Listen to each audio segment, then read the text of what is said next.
Ladies and gentlemen, please be seated. Our program is about to begin.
Please welcome Rachel Oppenheim of Semafor.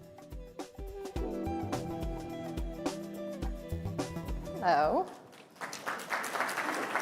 Thank you.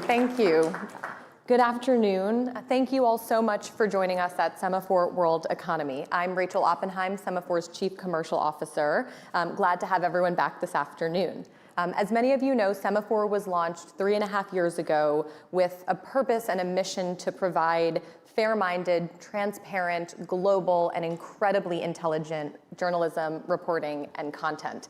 Semafor World Economy represents the largest gathering of CEOs in the US. We're convening more than 500 chief executives this week with leaders across business, government, and policy from more than 89 different countries. The discussions that you're going to hear this week and continue to participate in are all driven by Semafor's newsroom, really looking to cultivate the richest insights and perspectives shaping the new world economy. I'm particularly excited about this afternoon's session, which focuses on healthcare in a transforming world. This sits at the intersection of actually two relevant forces that I think are increasingly in tension with one another. On the one hand, extraordinary scientific progress, but on the other hand, a system that is undergoing incredible structural strain. What's at stake, as you'll hear from our speakers, extends well beyond health outcomes. The trajectory of healthcare costs are now deeply embedded and intertwined with core economic fundamentals that are shaping labor markets, influencing wage dynamics, constraining productivity, and also putting sustained pressure on long-term fiscal stability. So at a time where we're seeing incredible innovation and breakthroughs, AI-enabled care, and more, the central challenge and opportunity, which we'll explore, is whether or not we can translate that innovation into systems that are not only more advanced, but also more accessible. Before we begin, I want to express a very, very sincere thank you to West Health for being a presenting partner of Semafor World Economy and for helping really back this particular program this afternoon. We're very grateful for their support in helping us create a space for independent and intelligent journalism. Just a final note on housekeeping before we dive in. Please, just out of respect for our speakers and our interviewees, we're just requesting that you only exit and enter in between sessions. So thank you all so much. Excited to kick off the afternoon sessions, and I hope you enjoy.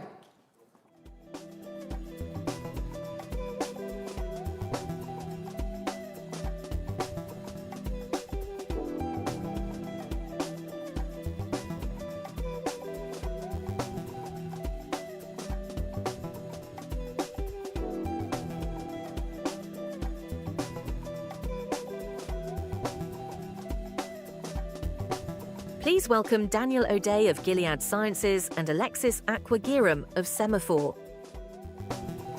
Don't know that. 2/3 of the people living with HIV actually are in sub-Saharan Africa, and 2/3 of those are actually women and adolescent girls.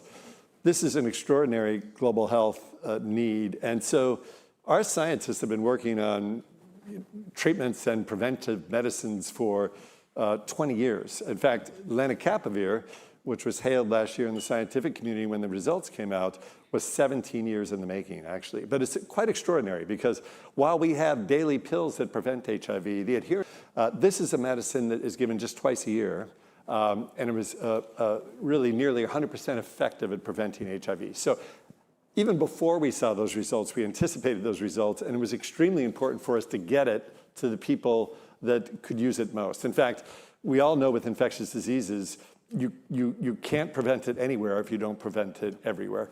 So it was really important for us, and therefore we built it into our programs. And so I'm really pleased to say that for the first time, we were able to have the medicine approved in the United States and available 5 months later in the first sub-Saharan African country. I was in Eswatini when it was delivered. We have a lot of work to do to scale that up, but it's extraordinarily important, and with a lot of partners to get there. But it took a lot of innovation on the access side as much as it did on the scientific side to bring that and to make that happen. And we were talking before about how this is in the sweet spot for me, because I'm the managing editor for Africa here at Semafor, Yes. and this is innovation and health. So when you talk about scaling it up, do you have any sense of, in terms of numbers or the countries you're going to next after Eswatini? What happens next? Absolutely. So look, this is part of our responsibility at Gilead. We immediately voluntarily licensed the medicine to generic manufacturers when we saw this data. No royalties. This is not a part of our business model. It's a part of our responsibility to society. And then while it will take 2 or 3 years for generic manufacturers to have really supplies at scale, we are also producing lenacapavir at no profit to Gilead and working with the Global Fund and PEPFAR to distribute it to 120 low and low middle income countries throughout sub-Saharan, be able to talk about HIV in the past tense, not in the current tense.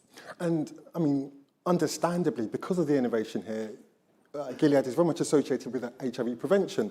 However, this year there have been a number of acquisitions. There's been Arcellx, Tubulis, and you've been building up your cell therapy pipeline. The latter company, Tubulis, is with regards to ovarian cancer.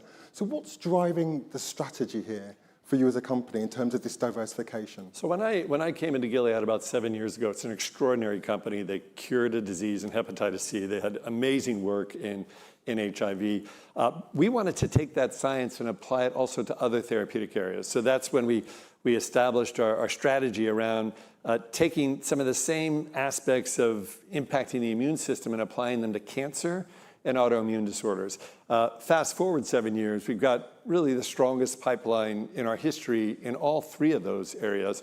And these acquisitions that you speak about, Arcellx, Tubulis, oral medicines that all occurred over the past couple of months, are an ability to actually supplement that pipeline and to make it even stronger. And you mentioned cell therapy. I think it's extraordinary to think about, we're living in a revolution of science that's only being enabled faster and scaled higher with artificial intelligence being applied. But it's really quite futuristic to think cell therapy is an ability to take your immune systems, if you were to have cancer, we take them to a lab, we engineer them to be able to identify the type of cancer you have, reinfuse them back in your body, and we're seeing actually curative responses in diseases like large B-cell lymphoma that in the past had maybe a 6-month prognosis for life. So there are extraordinary technologies that are occurring right now in healthcare that will transform diseases like cancer, autoimmune diseases, and certainly ongoing work in virology and HIV. And I mean, this innovation is fascinating. You mentioned AI. I'd love to drill down a bit deeper on that. I mean, How are you using AI? How are you applying that to the work you do? I'm sure, like everybody here, in every aspect of the business, and it's literally transforming every aspect of our business. I'll just speak about the aspect that's unique to our biosciences industry in Gilead, which is coming up with a new medicine. I mean, it's important, I think, for everybody to know that 99% of everything our scientists start fails. That's the kind of the business that we're in. So if you think about just the research discovery phase before it ever goes into humans, let's say that's a 100-step process. There is still so much of biology we don't understand. We have maybe a 10 to 20% understanding of what occurs in our human bodies. So it will still be a long process, but that process today can take as long as a decade.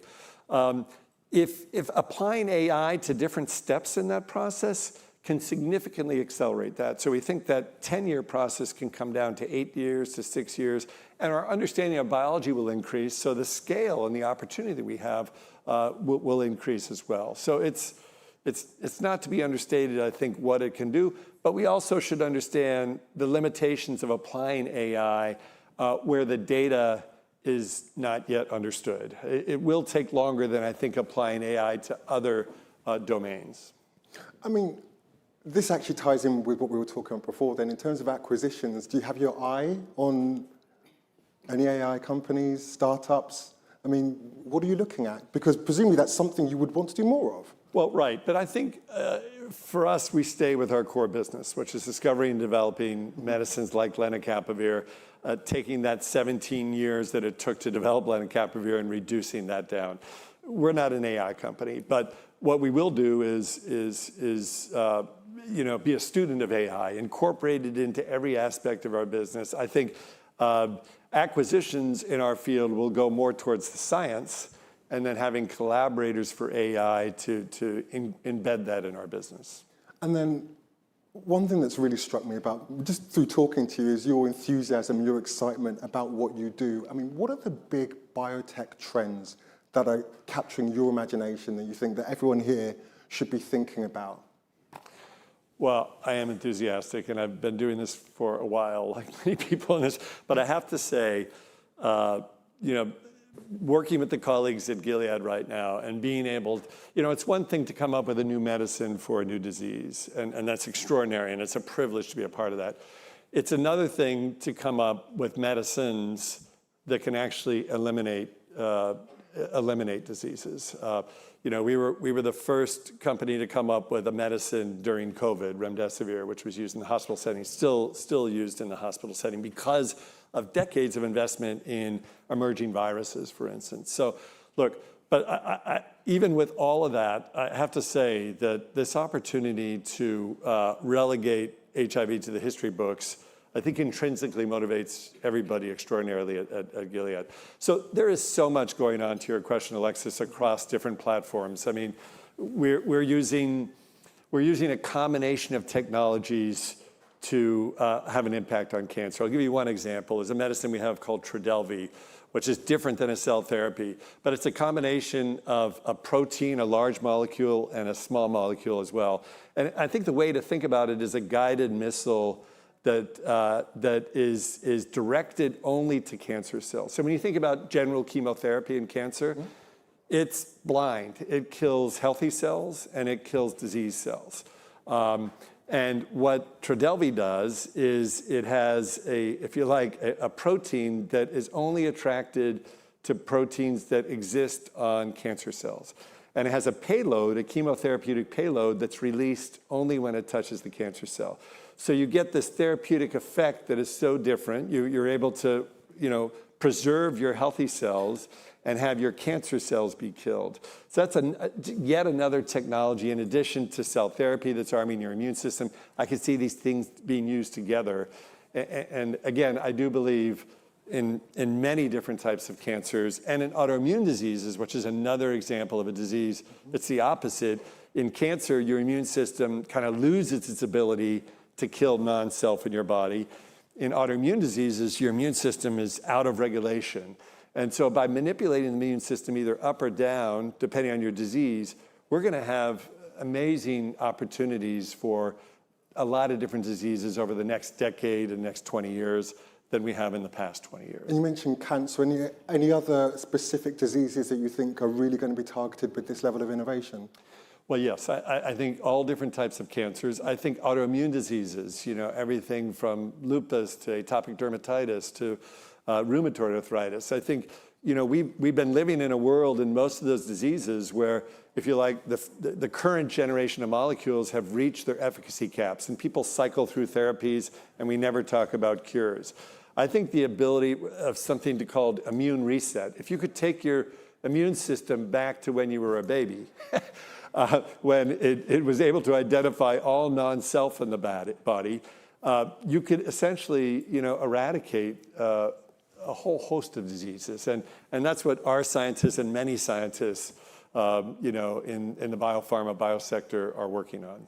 And this is all the science of it. There are the practicalities, of course. We've only got a couple of minutes left, but just as a final point, I wanted to get a sense from you. I mean, Gilead has reached an agreement with the US government to lower the cost of medicines for Americans. Could you just talk us through the specifics of that deal and how that's working out?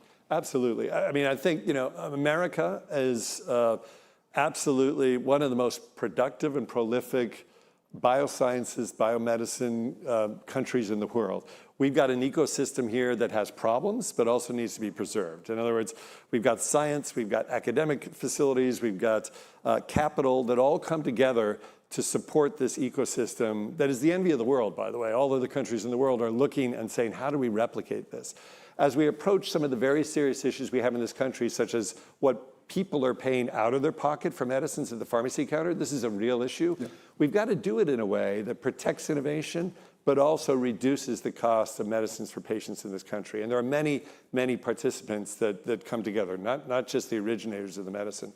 So, the agreements that we work with politically are those that support innovation, but also Gilead and myself, we support lots of different reforms that allow us to reduce the out-of-pocket cost for patients. And that gets to the fact that we're also the only country in the world where 50 cents on every dollar goes to people that never discover or develop the medicine. There are fundamental issues in our system that have to be addressed, and we lean into those as long as we're continuing to preserve innovation. Daniel, it's been an absolute pleasure talking to you. Pleasure. Thank you very much. Ladies and gentlemen, please join me in thanking Daniel. Thank you.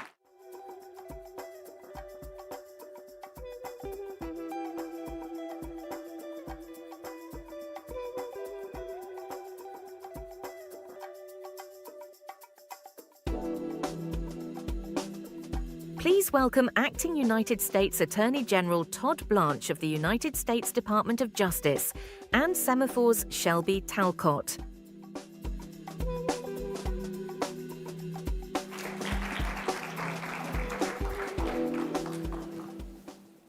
Thank you for joining us today at Semafor World Economy. You've had a busy, I would say a few weeks, but I guess a really busy 14 months since you started.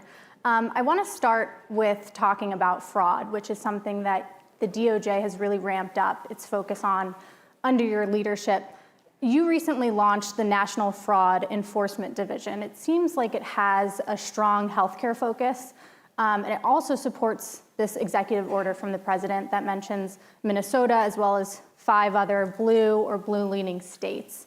But under your leadership, you've also pursued major fraud cases related to healthcare in places like Florida and Texas. So I wonder, is this effort to root out healthcare fraud focused nationwide, or is it going to be mostly focused on those states that are in that executive order? So, and it's great to be here. Thank you, both. So this is not limited to blue or red states. I mean, hopefully what people appreciate about the fraud effort that we're energizing is that this is not a controversial issue.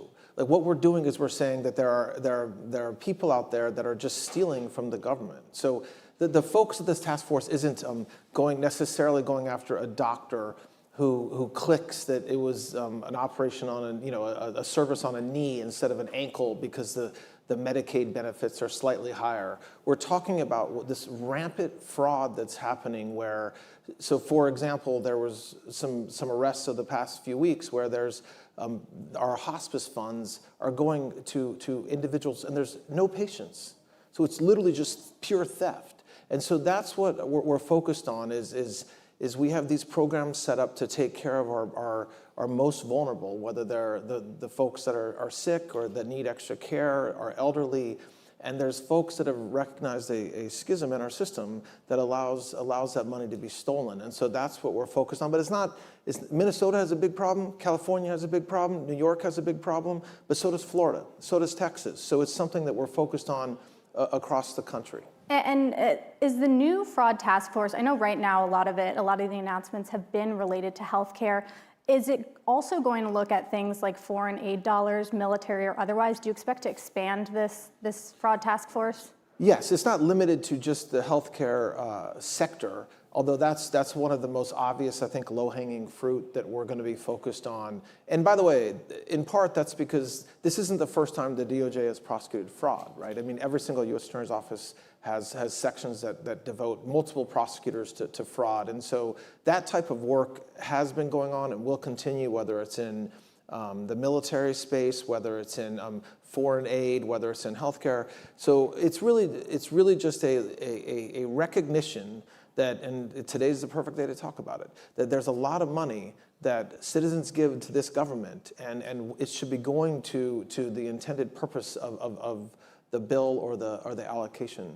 So how are you doing it differently? You mentioned that this has been something that the DOJ has been doing for years. What's different about this task force that past DOJs were not focusing on or not able to do?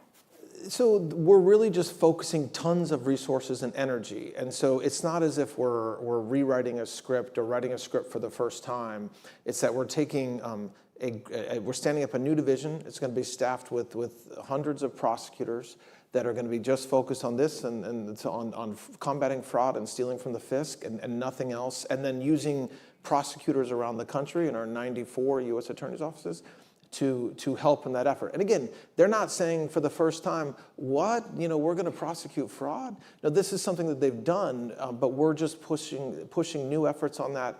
And then it also puts a lot of hopefully positive energy around the agents that actually bring us the cases. So prosecutors prosecute, but inspector generals, FBI, state and local enforcement agencies, those are the men and women that actually investigate the cases and identify the problem, and then the Department of Justice, the prosecutors actually prosecute. I also want to bring up something you've talked a lot about recently, which is these allegations of politicization at the DOJ. Specifically, earlier this week, you told NBC that under the former President Joe Biden, the DOJ became, quote, a political arm of the White House. You also said in that interview that Americans should be happy President Trump is so involved in this DOJ. What message are you sending here to Americans? Is it that it's okay for the DOJ to take direction from this president on specific criminal matters? So, look, everybody in this room can Google Article 2 of the Constitution if you so choose. And the reality is that the way this democracy is set up is that the president is the head of the executive. The Department of Justice is part of the executive. And so while certainly everybody in the Department of Justice will always do the right thing, the fact that we have a president that ran on the idea of making America safe again, of fixing what he believed, and I believed he was right, were a lot of problems in the Department of Justice, is something that the American people should be happy about. Indeed, that's why they put him into office in large part. And when we talked about what we learned over what was happening over the last 4 years, that's, as I said yesterday, that's not my opinion. That's not my personal view. You can read the report. It's public. And folks can reach their own conclusions about whether the report is wrong or right. But what we found is that there were certain parts of the Department of Justice that were prosecuting purely based on ideology. And that's something that should scare Americans if that's happening. And that's something that shouldn't happen. And that's what I was referring to when I said that. Do you feel like that's not happening here? I guess I'm curious how you see the relationship between the White House and the DOJ. If the president comes to you and says, hey, I think you should look into X, Y, and Z person, do you see it as your role to do that? Of course. If you came to me and said, hey, I just learned that that's how we solve crime in this country, is we learn about it from people. And certainly if the leader of the free world learns about something or hears about something or wants us to focus on something, a certain area, that is, of course, what every Department of Justice has done. And I know that there's this idea that President Trump has some sort of outsized control because of things that he says, but that's absolutely his right and his duty to do that. And it's the same thing that every president has and should done. Presidents have priorities. They have directions. They encourage Department of Justice to focus on certain areas. So that's not a new phenomenon. But the idea that the leader of the free world, the person who's the chief executive, says, I think you should be focusing on fraud, or there's an illegal immigration problem that I want this government to fix. Or an individual, as he's done in a few instances. Or individuals, or saying, you should look at this person. That's exactly, I mean, by the way, it's not just him that does that. Citizens do that all the time. Agents do that all the time. That's exactly how cases are made. Cases are made by individuals, by organizations, identifying people that they think are committing crimes. The fact that the president does it publicly and doesn't do it in secret shouldn't frustrate people. He's telling you exactly what he thinks. So I'm not sure I know that I read the controversy around that, but it's not a fair criticism. So every time that the president has brought a name to the DOJ, it has been with him, he's already had evidence backing up that this person may have committed a crime? Well, I mean, I don't know. Have there been instances where he has said, I just want to investigate this person? I can't think of a time when the president had just picked a name out of thin air and said, DOJ investigate him, or her. So I think that there's when the president has talked about, whether it's when he was on the campaign trail, when he was a private citizen, when he was a president before, or now, about anything in this country or world that he thinks needs to be remedied, he speaks his mind, and he doesn't say things differently in private as he does in public, and I'm not sure why that's something that is viewed as a criticism as opposed to something that is a breath of fresh air from what most politicians do.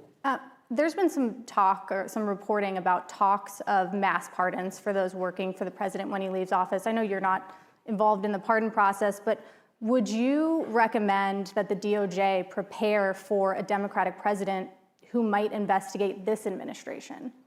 I mean, the Democrats did heavily investigate the last administration. Do you think that is something that the DOJ should be preparing for? Well, we don't have the ability to prepare for such a thing. I mean, I think that what we saw happen, and I keep on saying this, and I think folks at some point have to appreciate that it's not just me talking, it happens to be true.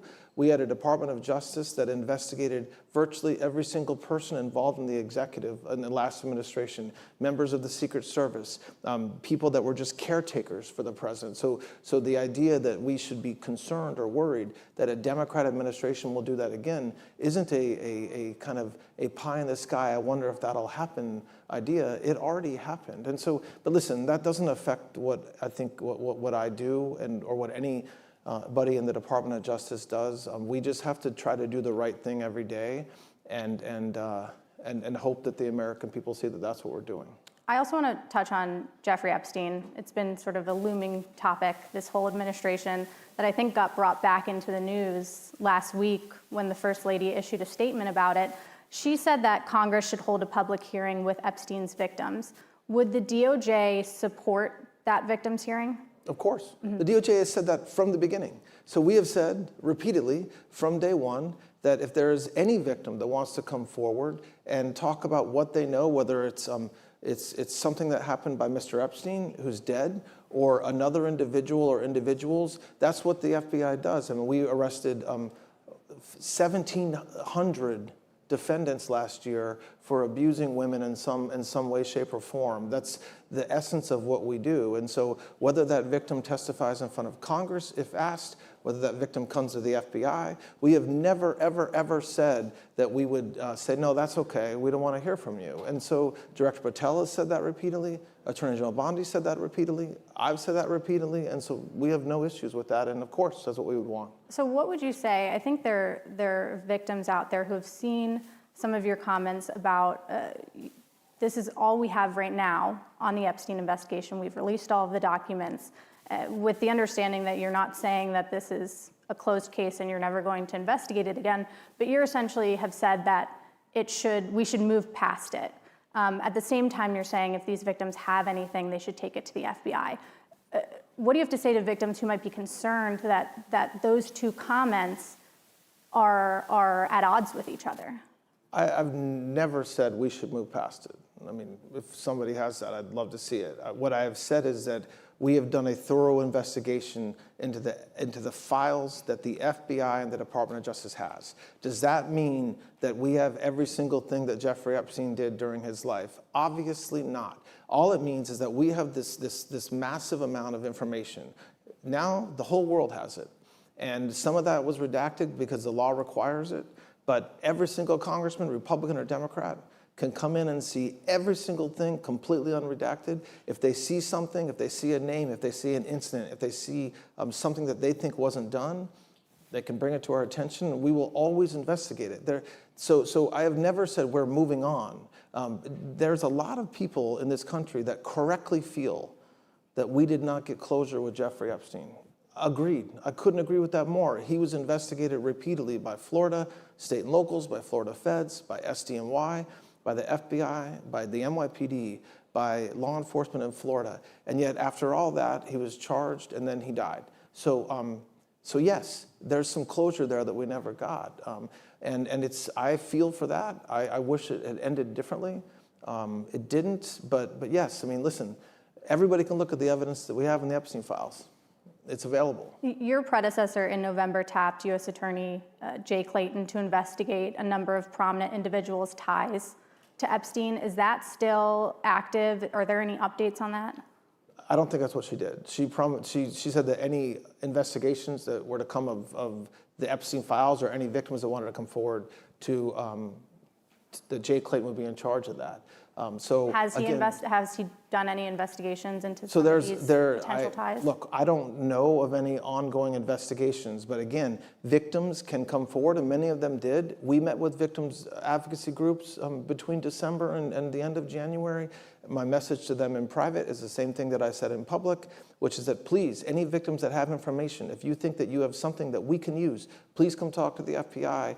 And I am positive that that's Jay Clayton's attitude as well. And I want to ask more broadly, you're acting attorney general right now. How are you viewing this position maybe differently than your predecessor? What's going to be different about the DOJ under Todd Blanche than it was the DOJ under Pam Bondi?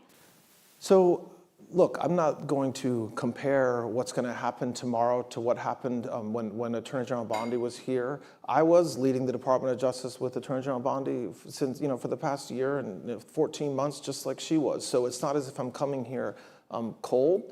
My job is the same. I am still the Deputy Attorney General. I am also the Acting Attorney General. And so I can tell you that we're doing exactly the same thing today that we've been doing for the past 14 months, which is working hard to put all of the President's priorities into action to try to keep America safe. And we've refocused a lot of efforts away from where they were the past 4 years and into a place where we think they should be, which is going after drug dealers, going after violent criminals, going after terrorists, and also anybody that's committed any fraud. And that's our focus. It's not a new focus, but it's going to continue to be the focus going forward. When you come back next year, is it going to be as Attorney General officially? If anybody knows the answer to that, it's not me, so I have no idea. Thank you. Thank you. Thanks for taking the time. Thank you.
Please welcome Jeff Simmons of Elanco and Prashant Rao of Semafor.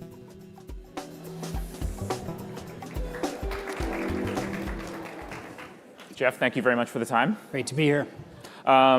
Let's get in. I was saying off stage, you are maybe the most bullish CEO I have met in the past week.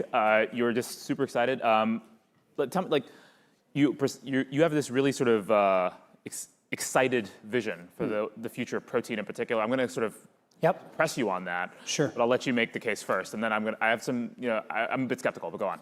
Yeah. So I'm, we're in the animal business. So we got the two P trends that are driving: protein and pets.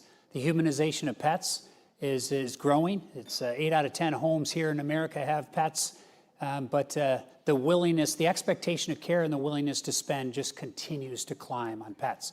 And globally, it's averaging 2 to 3 out of 10 homes. So but I think the biggest one is I sat in places like this 5 years ago, and on the we're number one in the care, the health of cattle, poultry, and swine. And 5 years ago, people were saying, beyond burgers, impossible, meatless Mondays, we won't be eating meat. And we have seen the biggest shift in a trend that I've ever seen, shifting back to animal protein. Dietary guidelines have changed, that's double.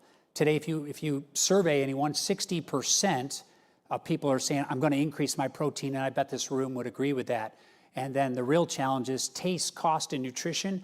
The plant-based proteins didn't deliver. You've seen Beyond 2 weeks ago took meat out of their name. Unilever, center of the store company, put their business up for sale.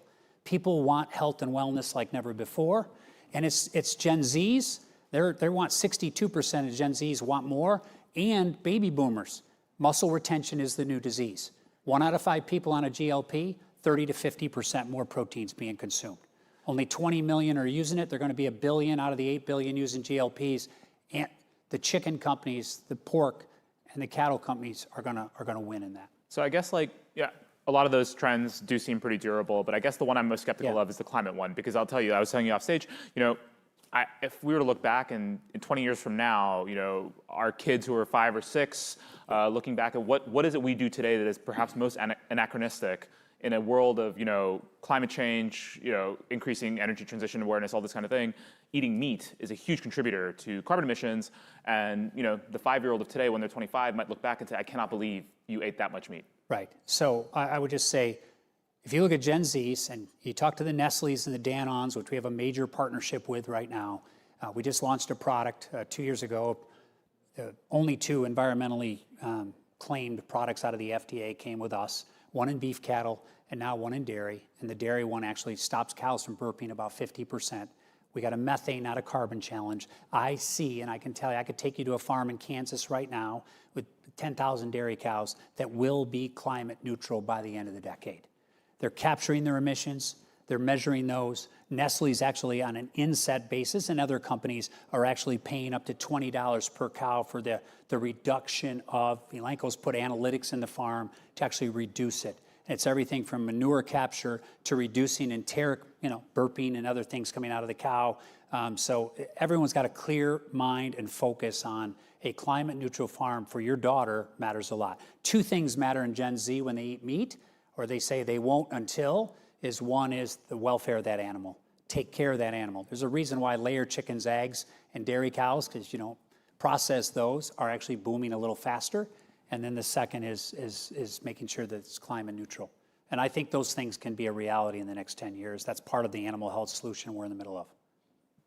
I guess the other thing that would be a sort of challenge to your vision of a sort of strong Elanco, strong protein world is growing cost of living concerns, which do force people to have to trade down on products. Yep.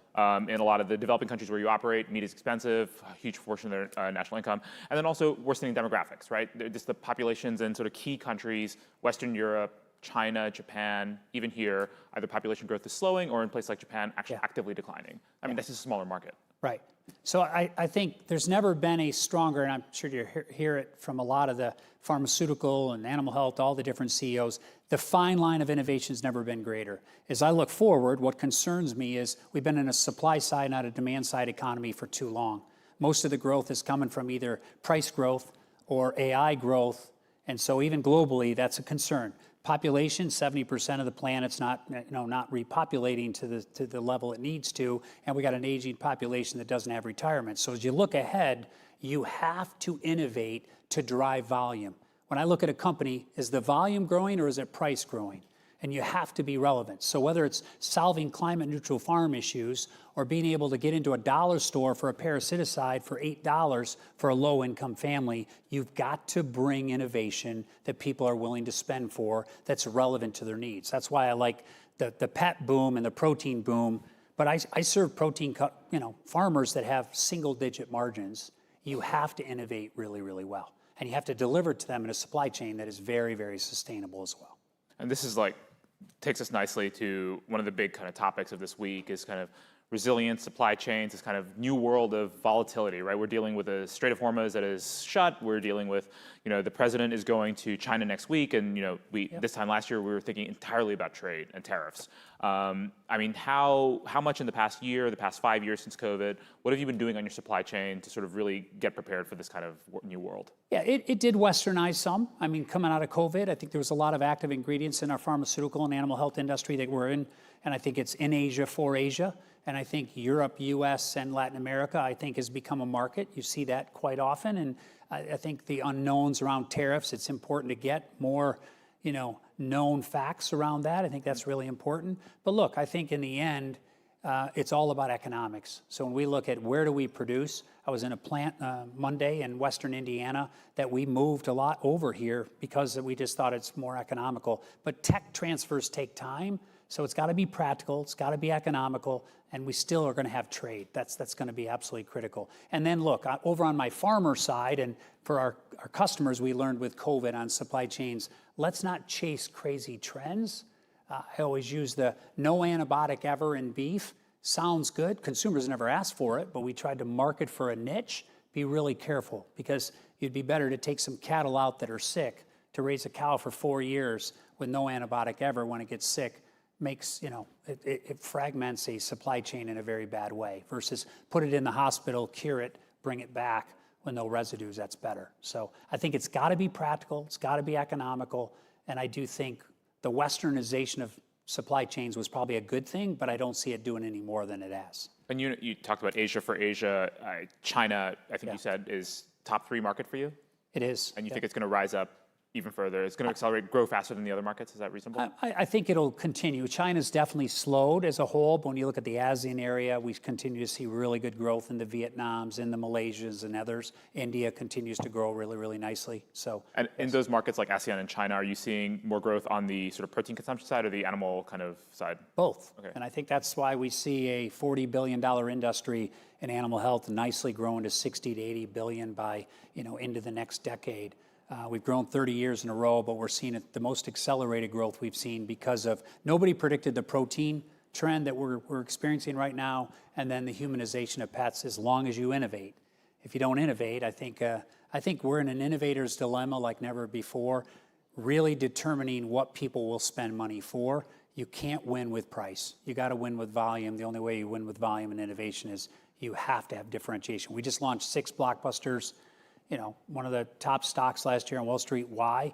Because we had significant innovation that drove volume growth that customers wanted. And just staying on China, you also just like earlier in this conversation, you said we're going to have trade. You would like, I think, to see more trade, yes, improved trade. The president will be in China, in Beijing, in a month. What would be sort of an ideal outcome from your point of view from that meeting? What would you like to see come out of that? Look, capitalism drives innovation. Innovation drives capitalism. And I believe free markets are what we need. And the more and the closer, every time I see a trade deal, how does it help free trade? I'm a supporter of Brazilian farmers, American farmers, others, and innovators. It's got to be easier. It's got to be more accessible. It's critical. Okay. And then just in the sort of free trade world, I'm curious. You also have a labor kind of situation. Not that you have a problem. It's more. You and sort of a lot of the companies here are heavily dependent on high-end talent, right? Sort of researchers who are making, to your point, innovation. I'm curious how you think about the potential, what seem to me to be threats to this sort of pipeline of research and sort of development, both from sort of governments, not just here, but in the United Kingdom, in Germany, and France, elsewhere, either defunding or reducing funding for high-end research and advanced research.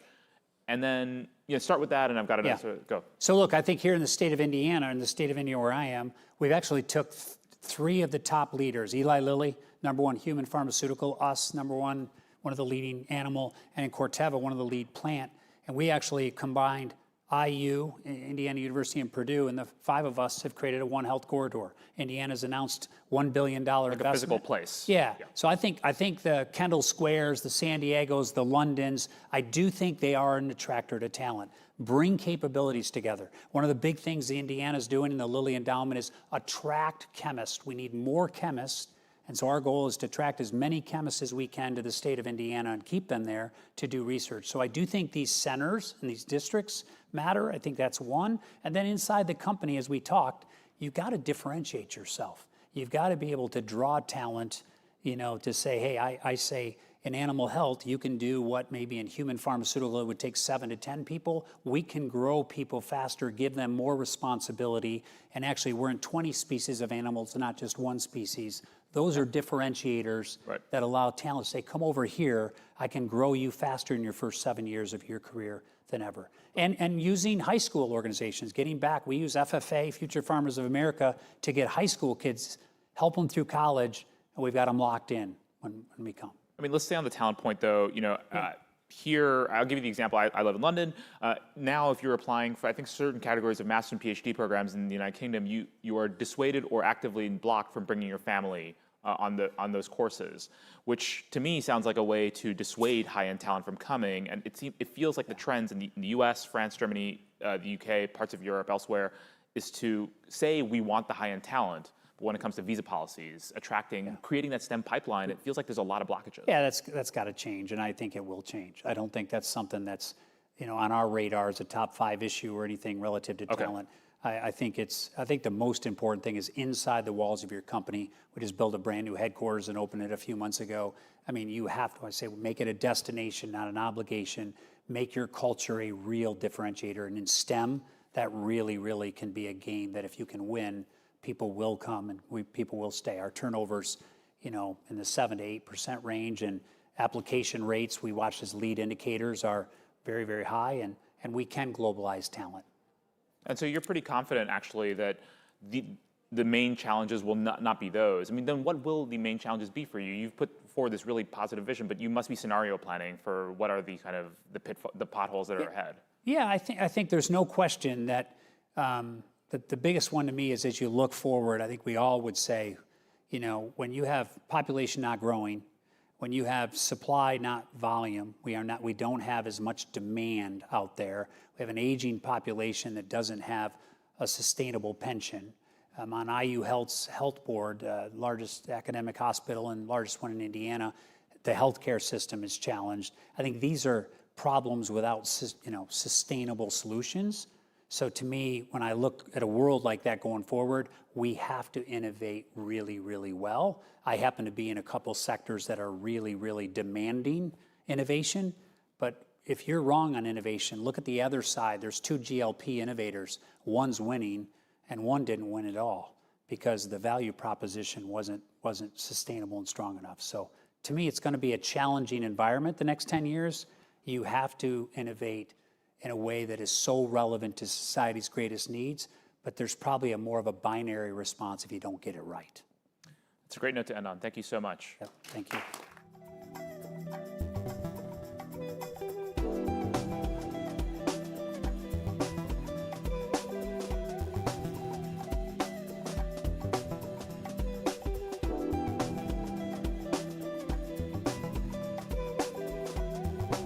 Please welcome Othman Laraki of Colour Health and Paige Winfield Cunningham of Notice.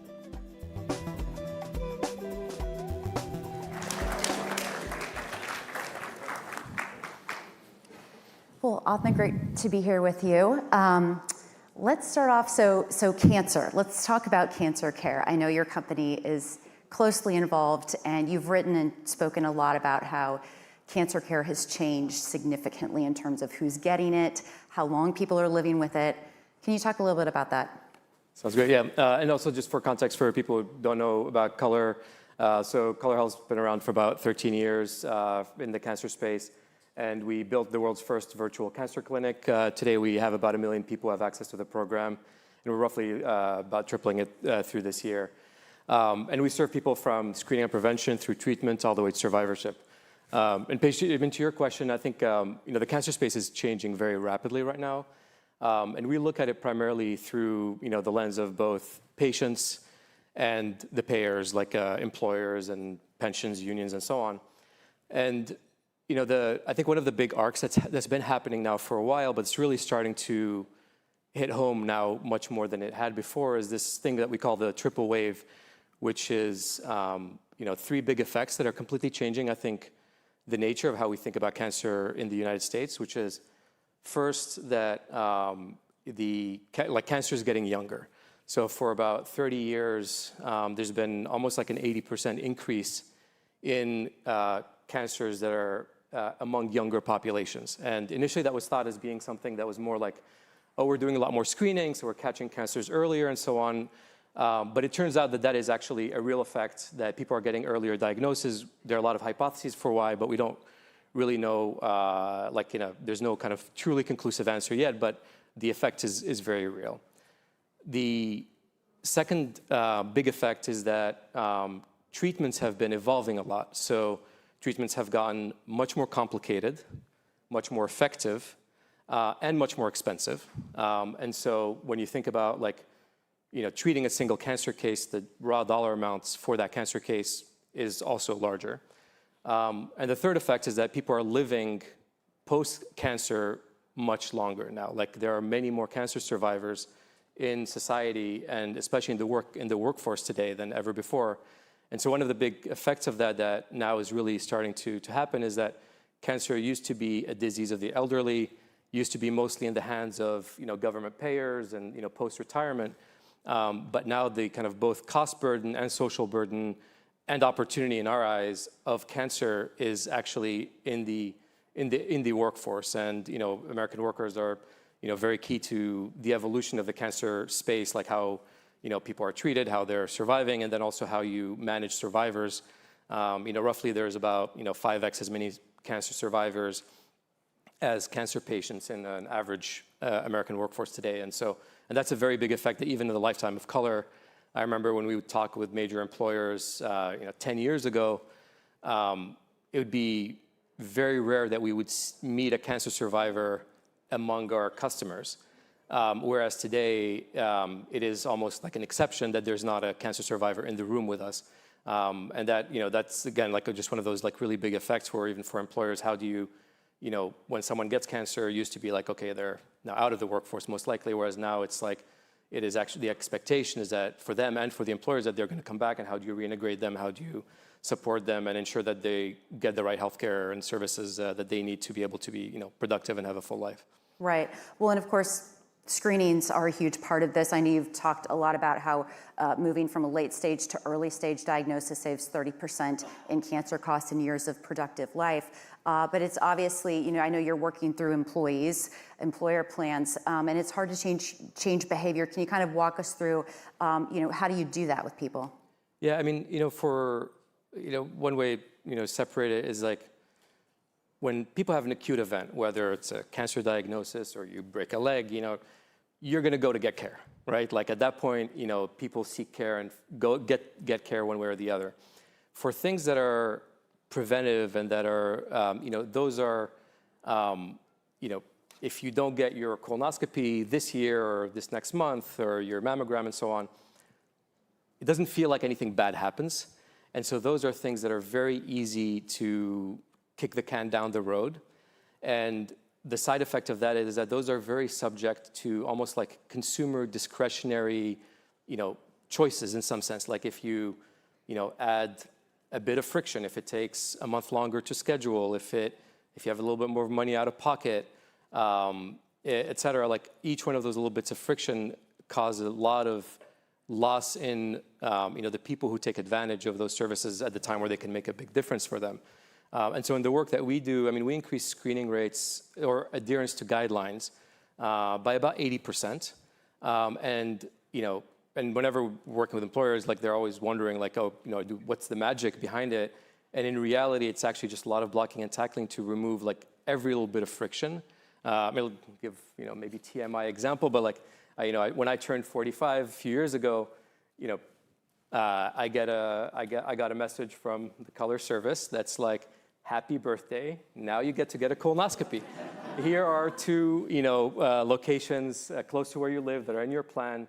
Here are times, and all I had to do was to just like choose a time and show up, and I guess also get, do the prep the night before. But aside from that, right? Like literally, all of the choices and the friction of choosing and scheduling was taken out of my hands, and that dramatically, I ended up getting it like a month after my 45th birthday, whereas the path of least resistance, if I had to do it myself, I probably wouldn't have done it even by now. And so I think those little things, and we're all lucky in this room to, be affluent, have access and transportation, and be jobs where we can easily take time off work. We work with a lot of employers who, have these unionized workforces or hourly workers, and for those people, that friction and the impact of that friction is dramatically amplified. So, for example, United Airlines is a partner of ours. We work with them with people that are like your luggage handlers, et cetera. And for them, we literally run events inside the terminals.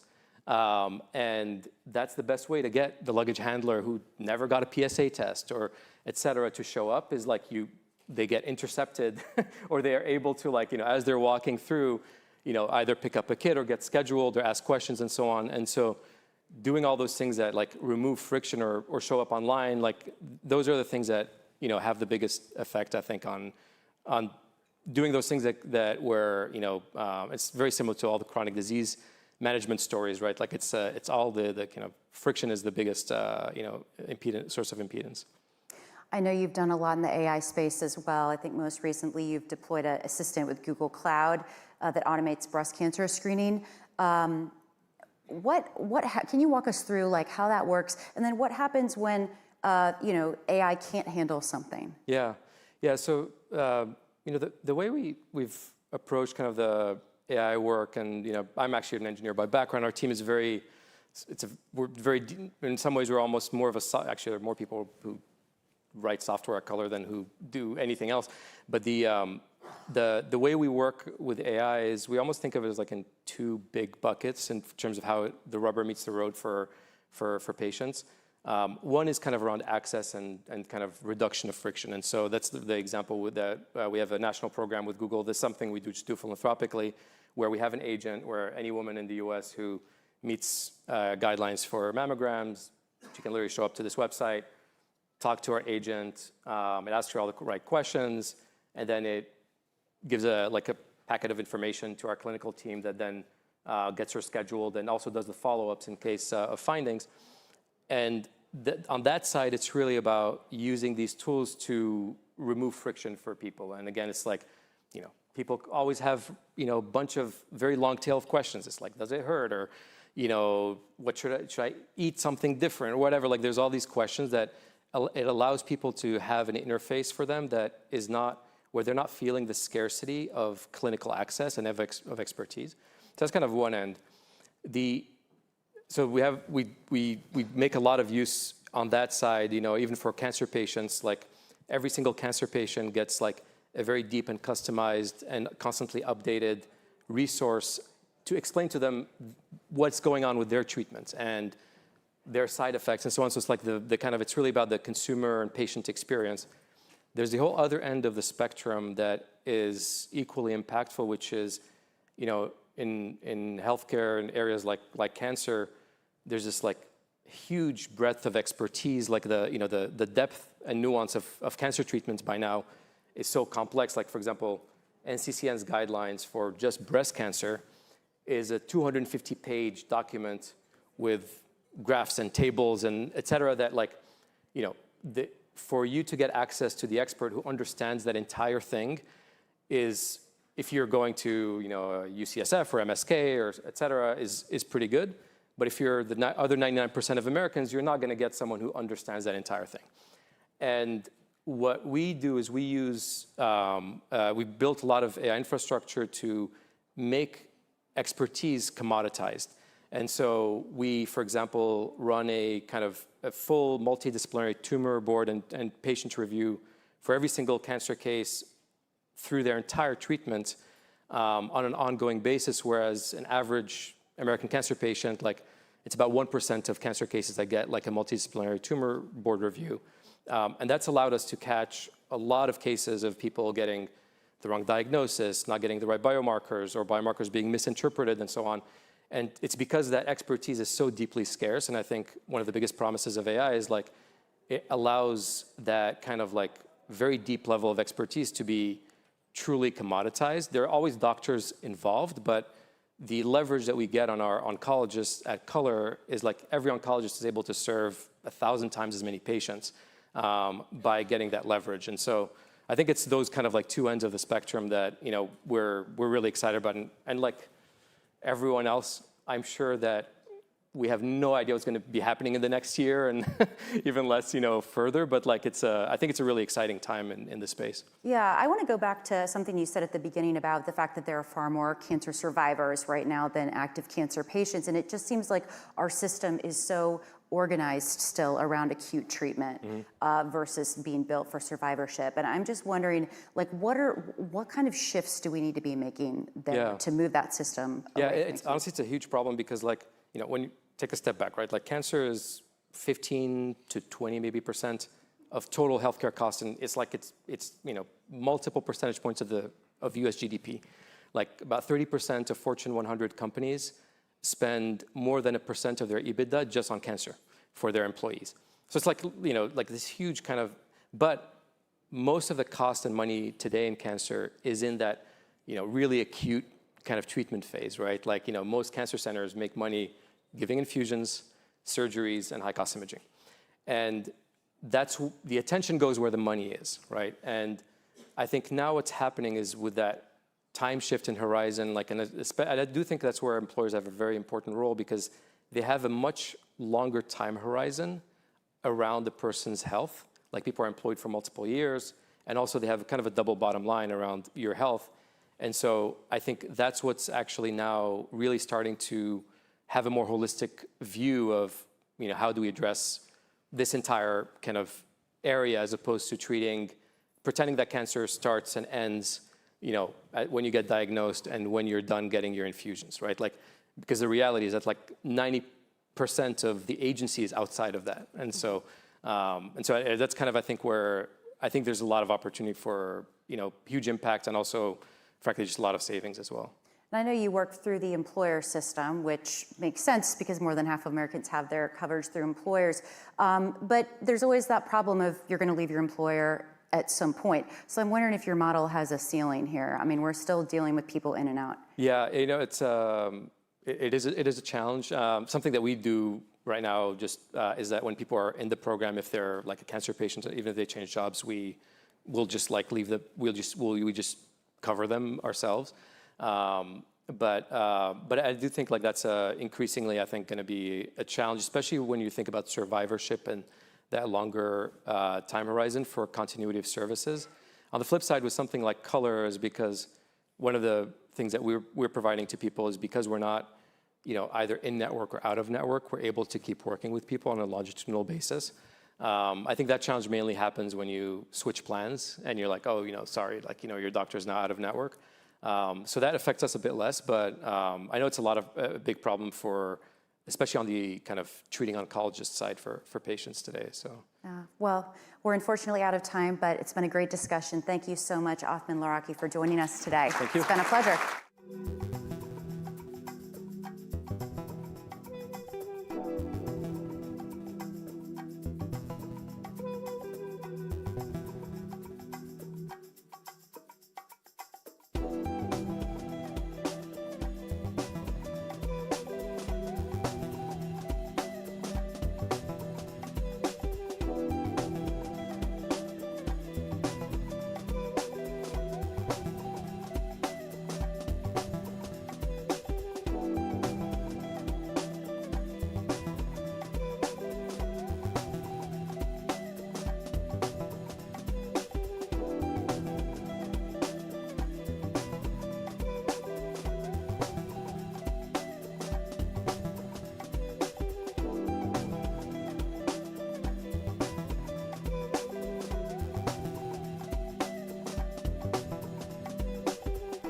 Please welcome Tom Hale of Aura, Brooks Tingle of John Hancock, and Alexis Aquagiram of Semafor.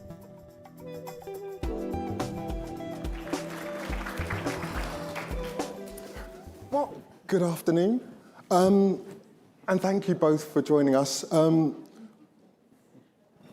wanted to start with you, Brooks, and just talk about the real-world data that you're seeing, because your Vitality program has more real-world health data than pretty much any other insurer that I could think of, certainly in North America and potentially in the world. So what trends are you seeing? Well, first of all, you might be saying, why is the CEO of a life insurance company here? Well, I'm really fun at a party because there's nothing we study more than why people die and when they die. I have a lot of actuaries that are a lot of fun too, by the way.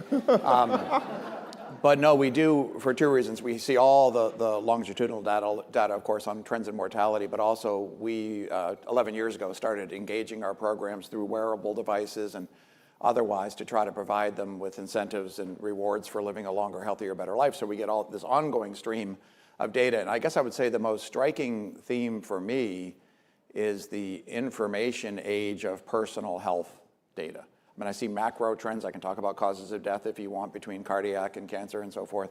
Obviously, COVID was a blip. But not a blip in terms of impact, but compromised life expectancy for a bit. But the real fascinating trend for me is the level of empowerment that we can all enjoy as consumers now. Now, that creates challenges if you don't have the right context for the information. But I've got 2 wearable devices. I do all you show me a preventative screening, I'll sign right up for it. And I've got all this data now, which is really a pretty, like in generation 1 of humans that have had all these inputs and facts about their own data. Now the question is, how do we translate that into actionable insights, which is what we both try to do, I think. And then obviously that's why we paired you with Tom here from Aura. I did want to ask, are people actually living longer then? I mean, what's the data telling you? Well, yeah, I mean, we could talk about longevity. I'm sure everyone in the room knows these trends as well as I do. One of the great accomplishments of humankind is the transformation of life expectancy over the past 150 years. I mean, when the notion of 65 as a retirement age was first established in Germany, I think in 1880 something, life expectancies were 45, closing in on double that now in 150 years. That's after 100,000 years of it being 25 to 30. So that has all kinds of profound implications we probably don't have time to get into, but we've actually evolved from thinking about just how do our clients live longer and healthier. I'm sure you've all heard about the difference between health span and lifespan. People have been living longer but less healthy. How do we help change that? We've injected a third word now, which is better, longer, healthier, and better, because I don't think our society has come to terms at all, politically, socially, otherwise, with the reality that most of us are going to hopefully enjoy. We're going to spend decades in some form of what used to be retirement, post-65. So life expectancies have increased dramatically. You look at the tools and technology that are out there, I continue to expect them to just increase. But we also have to think not just about living longer, but healthier and, like I say, better, which means social connectivity, a whole bunch of other things. And you mentioned a great transformation there, but also the tools, and Aura is obviously a huge tool. You've done fantastically well as a company off the back of this. You're valued at $11 billion. When's the IPO? That's the question everyone wants to know. I'm waiting to find out myself, so we'll let you know. Okay. I mean, any insights? I mean, you're talking to banks about this, aren't you? We talk to banks all the time. Bankers love to talk. Yeah. No insults meant. But look, we have lots of options, and we're actually just focused on serving our customers and trying to keep them alive. I mean, I think the thing that's really compelling about this kind of longevity question is agency and power of data is the key to unlocking behavior, because behavior change is what actually matters. You can talk about all the different therapies, and there's some interesting science on the horizon that will make a huge difference. Whether it's stem cell therapies or Yamanaka, all the things are going to change. Mm-hmm. But right now, the things that all y'all can do to help your lives is to do what your mother told you, right? You can eat well, sleep well, exercise, be in touch with friends, make sure you don't drink alcohol or smoke, and try and avoid and manage stress effectively. Those are the things that, in the long haul will compound to make you healthy. And that's where wearables and data come in, because what they're really doing is giving you both the knowledge, which is power, and giving the incentive, which is, you've got a reason to do it, obviously to live long, but also the motivation and the step-by-step, everyday habits that build health. That is the key, and that's actually why our partnership is actually really strong, because we solve, two different parts of the problem. And you solve that problem, and so obviously as a consumer, that's fantastic, because people have wearables, be it your Ring, be it an Apple Watch, something like that. Many devices are available. That said, the other side of this is the data, and what happens with the data. So hypothetically, let's say you do IPO, are you concerned that there'll be a point at which public shareholders will expect you to monetize that data more aggressively? I don't know is the answer, but I hope not. And I think we have an incentive actually to not do that. We have our business model, an incentive to actually take care of the people who wear our wearable, because they pay a subscription, and that actually relieves us of the obligation to try and monetize that data. If anything, our obligation and our orientation is towards our customers and their health. If you want to share your data, you want to be part of a scientific study, you want to get incentive plans, you have that choice. That agency is with you. We will never do that on your behalf without your permission or your knowledge. That's just not where we are. We're more like a healthcare system in that way, which is data privacy, data control, data sovereignty. That's where we're anchored. And I would just say, I would put an exclamation point on that and say, I will tell anyone that will listen, heck yes, I'm going to monetize your data, but I'm going to monetize it to your own benefit. I'm not going to sell it to third parties or do any of those things, but I'm going to use your data to help you live a longer, healthier, better life by being able to play back insights from your wearable, from your latest labs or what have you. I'm going to let you in on a secret that among the people that care about you living a long, healthy life, you got friends, families, maybe a pet. Your life insurer wants you to live a long, healthy life. Right up there with them.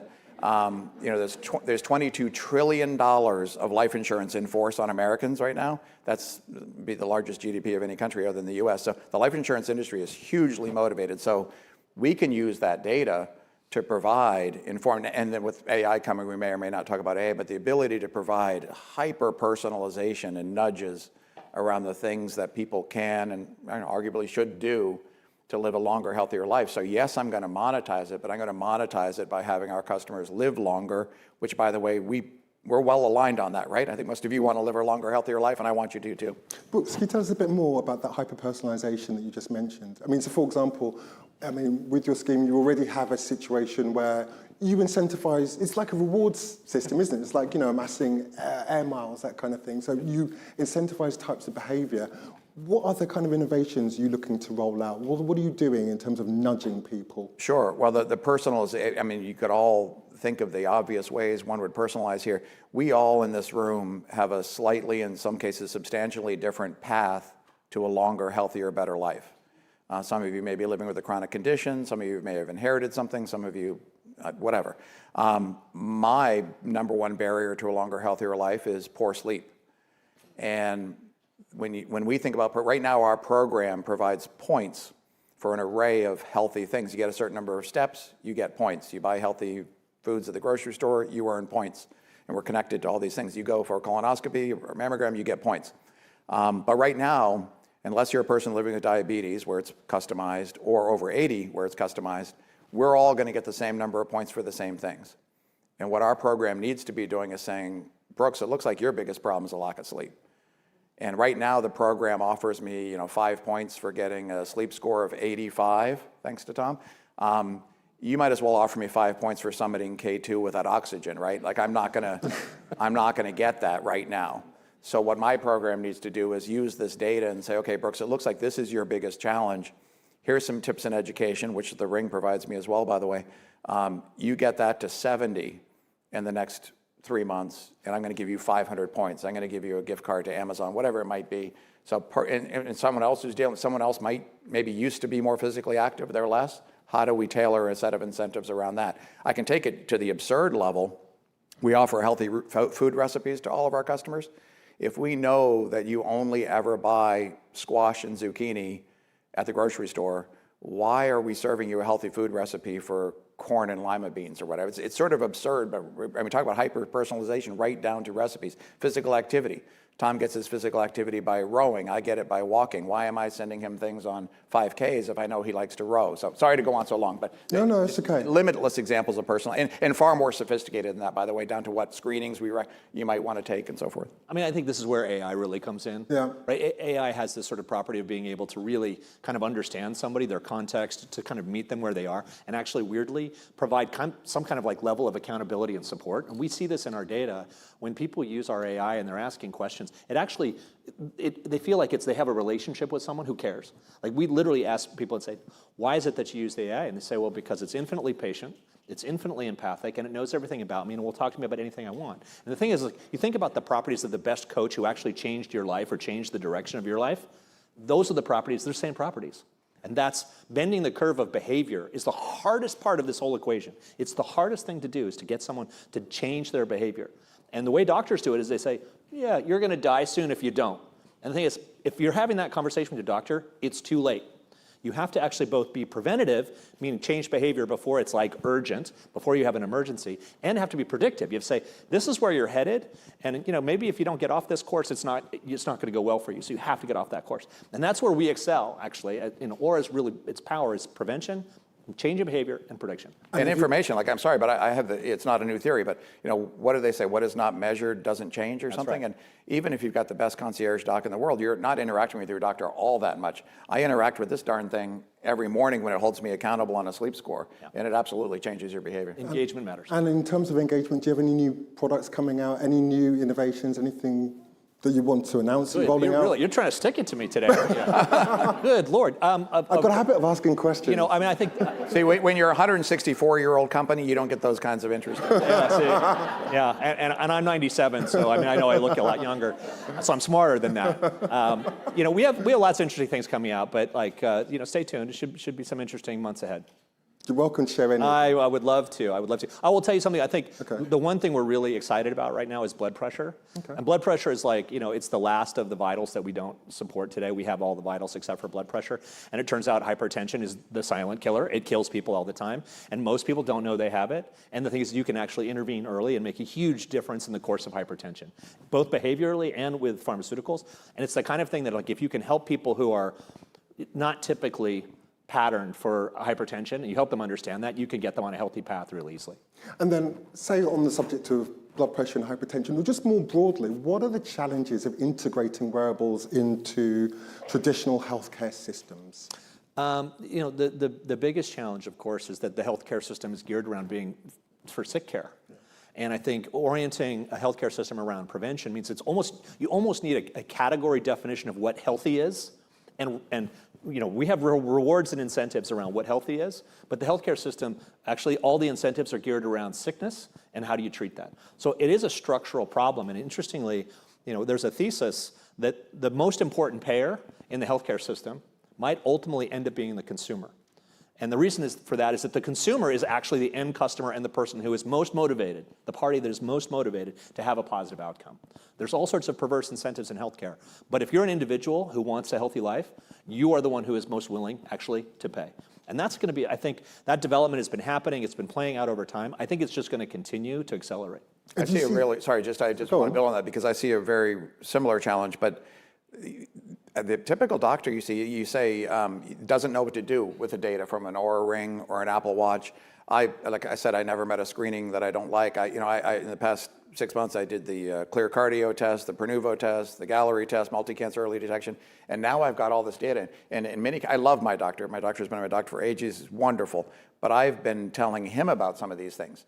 And now when I go to the doc, I'm literally spending, I've got my output from my Oura Ring, from my Apple Watch, from Clear Cardio, all these different things, and I'm trying to make a list of things to ask him about. Back to AI, you can imagine. You don't have to imagine, it's real today. Yeah, something that brings that together and says, hey, Brooks, your next appointment with your doc, ask him about these 5 things, be sure to get this test.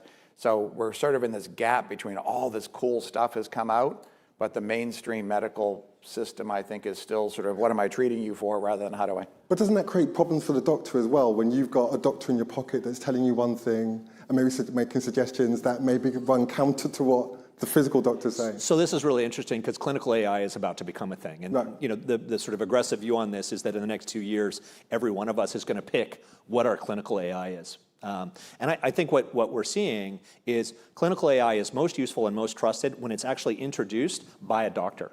When the doctor says, hey, listen, I'm going to extend my capability to support you and give you access and answer questions and interpret this test by allowing you to use my clinical AI, and by the way, I vetted it, and by the way, it's been regulatorily approved, and all the things that would make that true, in that world, actually, when the clinical AI calls you, do you know what you do? You pick up the phone and answer it. Right? And you actually have a conversation with the AI. Or in the middle of the night at 2 a.m. and you're thinking about that Pronuvo scan or whatever it is, you're going to ask that question. And I think it's a really subtle difference. It's not about AI is going to replace doctors or AI is going to disagree with doctors. It's about, you know what, maybe you should get a second opinion. Maybe you should ask the AI. But it's most about convenience. And if you think about the consumerization of any industry, convenience is one of the things that consumers will always choose. Who here feels like they can get their doctor on the phone in 5 seconds to ask them a critical question? Show of hands. Right, exactly. No one raised their hand. And the reason why is because there aren't enough doctors on this planet to even support that. AI is going to take us from a world of kind of, I don't know, shortages and scarcity to a world of abundance in terms of medical information. And the thing that's missing from that is information about you, because that's the puzzle. And I think you think about Pronovo, you think about Aura, you think about all the things. That information is getting together, and it will be available to the AI, and it should be regulated and private and controlled in all the ways that it needs to be, but it will change the way healthcare is practiced. We've only got about a minute left, but just to jump on that point then, if you see about a 2-year period in which this could happen, how can it happen? Like, what needs to happen? What steps? Regulators need to be involved, for example? I think consumer choice is already showing us the path. 40 million people a day are going to ChatGPT and asking clinical type questions. It's already happening. But presumably you need government intervention at some level. I'm not sure. I think as long as we're seeing things right now, I think it's famously the state of Utah now allows AI to renew prescriptions. That's a first step. It's a very trivial step. You shouldn't, the doctor gave you the prescription in the first place. But you can see where that might go. Now, yes, you need to have, do you trust it? Is it right? You need the validation, you need the regulation. All those things are, but they are going to happen, I think, maybe not within 2 years, but maybe within 2 years. And in that scenario, who's accountable? If there's a mistake? No, I go back to the doctor plus AI. I tell you who's accountable. In my world, we're accountable. Like there's a phrase, I didn't make it up, it's a number of people use it, be the CEO of your own health. Yeah. Every other part of your life. Your car's got all these sensors. Your check engine light comes on, you pay attention to it. As a human, somebody once said at Google to me, like, hey, Brooks, the average car has 750 sensors in it now. The average human has 0. That's going to change. Now, right now, we wear them, right? I don't know if they'll be. Tom, you can, since we're asking. He asked about new products. I'm not talking about. When will they go to implantables? But you've got to own that. No, they can be great tools, right? And I would love to not have to sift through all my results and go into make my own list for my doctor. There should be a tool that says. But I would argue doctors obviously play a key role. The technology is going to play a role, but we all have to be CEOs of our own health. Brooks, Tom, thank you so much for your time. I really appreciate it.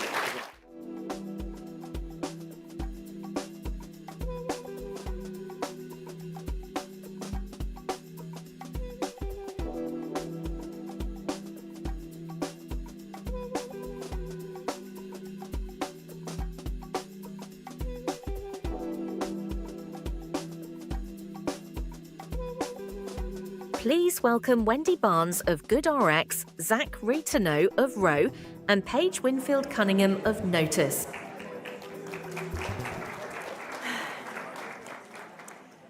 Well, Zach and Wendy, great to have you here. Both of your companies are in the center of the biggest shift in drug distribution in a generation, I would say. Zach, you just launched the Wegovy pill on Roe and added Eli Lilly's oral GLP-1 to your formulary. You've said that GLP-1s are serving as a foil for all the flaws in our healthcare system. Can you walk us through what you mean by that? Yeah, absolutely. We did just launch both of those, and they've been tremendous for patients. When you think about GLP-1s, I think the incredibly rare part about them is that they satisfy like 5 criteria we've never before seen for any drug before. Right? And that has a very powerful cascading effect, right? So the majority of the US population is eligible for these drugs, right? So the majority of the population either has overweight or obesity. Patients want them, providers want them, they're incredibly effective, and they're scalable. And so that's never happened before. And what is the impact that has, to your point, like in terms of it being a foil and shedding a light on all of the flaws? Well, 2 years ago, these drugs were $1,300. There was 1 or 2 of them, moderately covered by insurance, even the minority. and they're pretty inaccessible for people. Fast forward 2 years later, right? Because of those 5 things, right? Because the majority of the population wanted them, providers wanted them to, for people to have them. They were upstream of the leading causes of death that we faced. That put a tremendous amount of pressure. And the result was, well, pharma went direct, right? And what happened after that? Well, you saw a lot of price competition, right? There was no law that forced price transparency. It just naturally happened, right? That list to net gap that people have been fighting to remove for decades magically disappeared. And we're asking the questions of, why does my employer get to dictate what health insurance or health coverage or drugs are covered? And so when you think about it from a society's perspective, when we have this really centralized, massive problem, and there's enough pressure, which I think we saw with COVID, with telemedicine, right? It really did take like a international virus for us to be able to sit here and say, maybe we should be able to text our doctor, is in the same thing that I think is happening now with GLP-1s, where because the majority of the people benefit, they're all knocking at the same door in different ways. And it's really highlighting all of the fundamental flaws in our healthcare system, I think. Actually, I want to talk about, I think, a problem that both of you have acknowledged, which is, almost 1 billion prescriptions are left at the pharmacy counter each year still because of affordability. That's a lot. You're both trying to solve that problem. Wendy, why aren't we solving that problem faster? What needs to happen?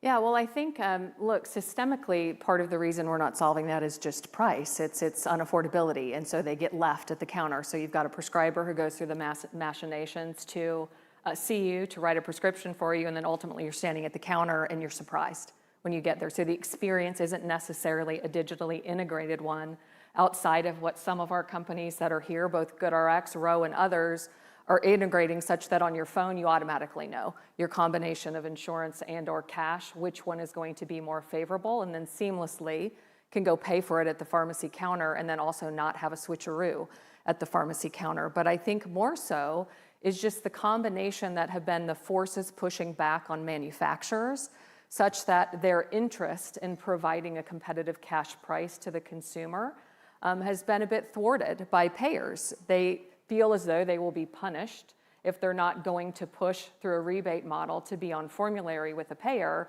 The alternative, and I will give this administration credit as well as the bipartisan forces behind it to push on direct-to-consumer pricing, has not been better modeled than what has just happened with GLP-1s.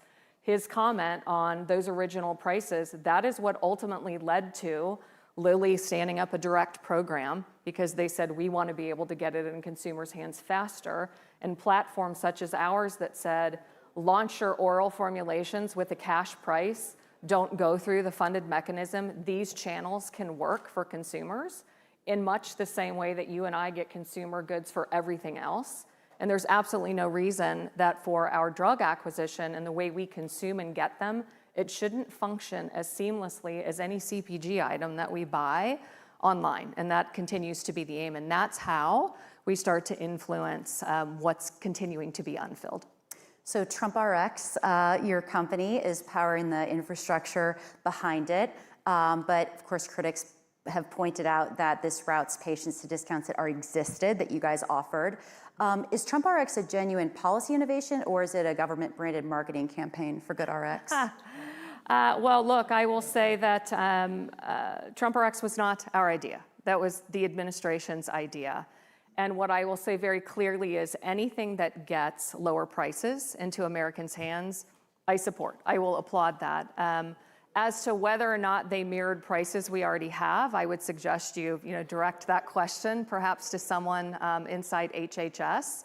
But what I will say is, if it's a duplicative platform by which these competitive prices are accessible for tremendous amount of friction, and then seamlessly integrated that. So I think there's this myth when someone goes to Ro that they're not interacting with the doctor is making that decision, and they're determining with them and the patient what's best, and then it's just much more affordable and seamless, right? We're using the power of the internet, and as Wendy mentioned, when we announced that the Wegovy pill launched on Ro, there were 2 companies in that announcement. When we announced Lilly's Foundayo launch on Ro, there were 2 companies. There wasn't an insurance company, wasn't a PBM, there were far fewer. And so we removed middlemen, the classic thing that people have been trying to do for decades in healthcare, remove middlemen, pass those savings on to patients.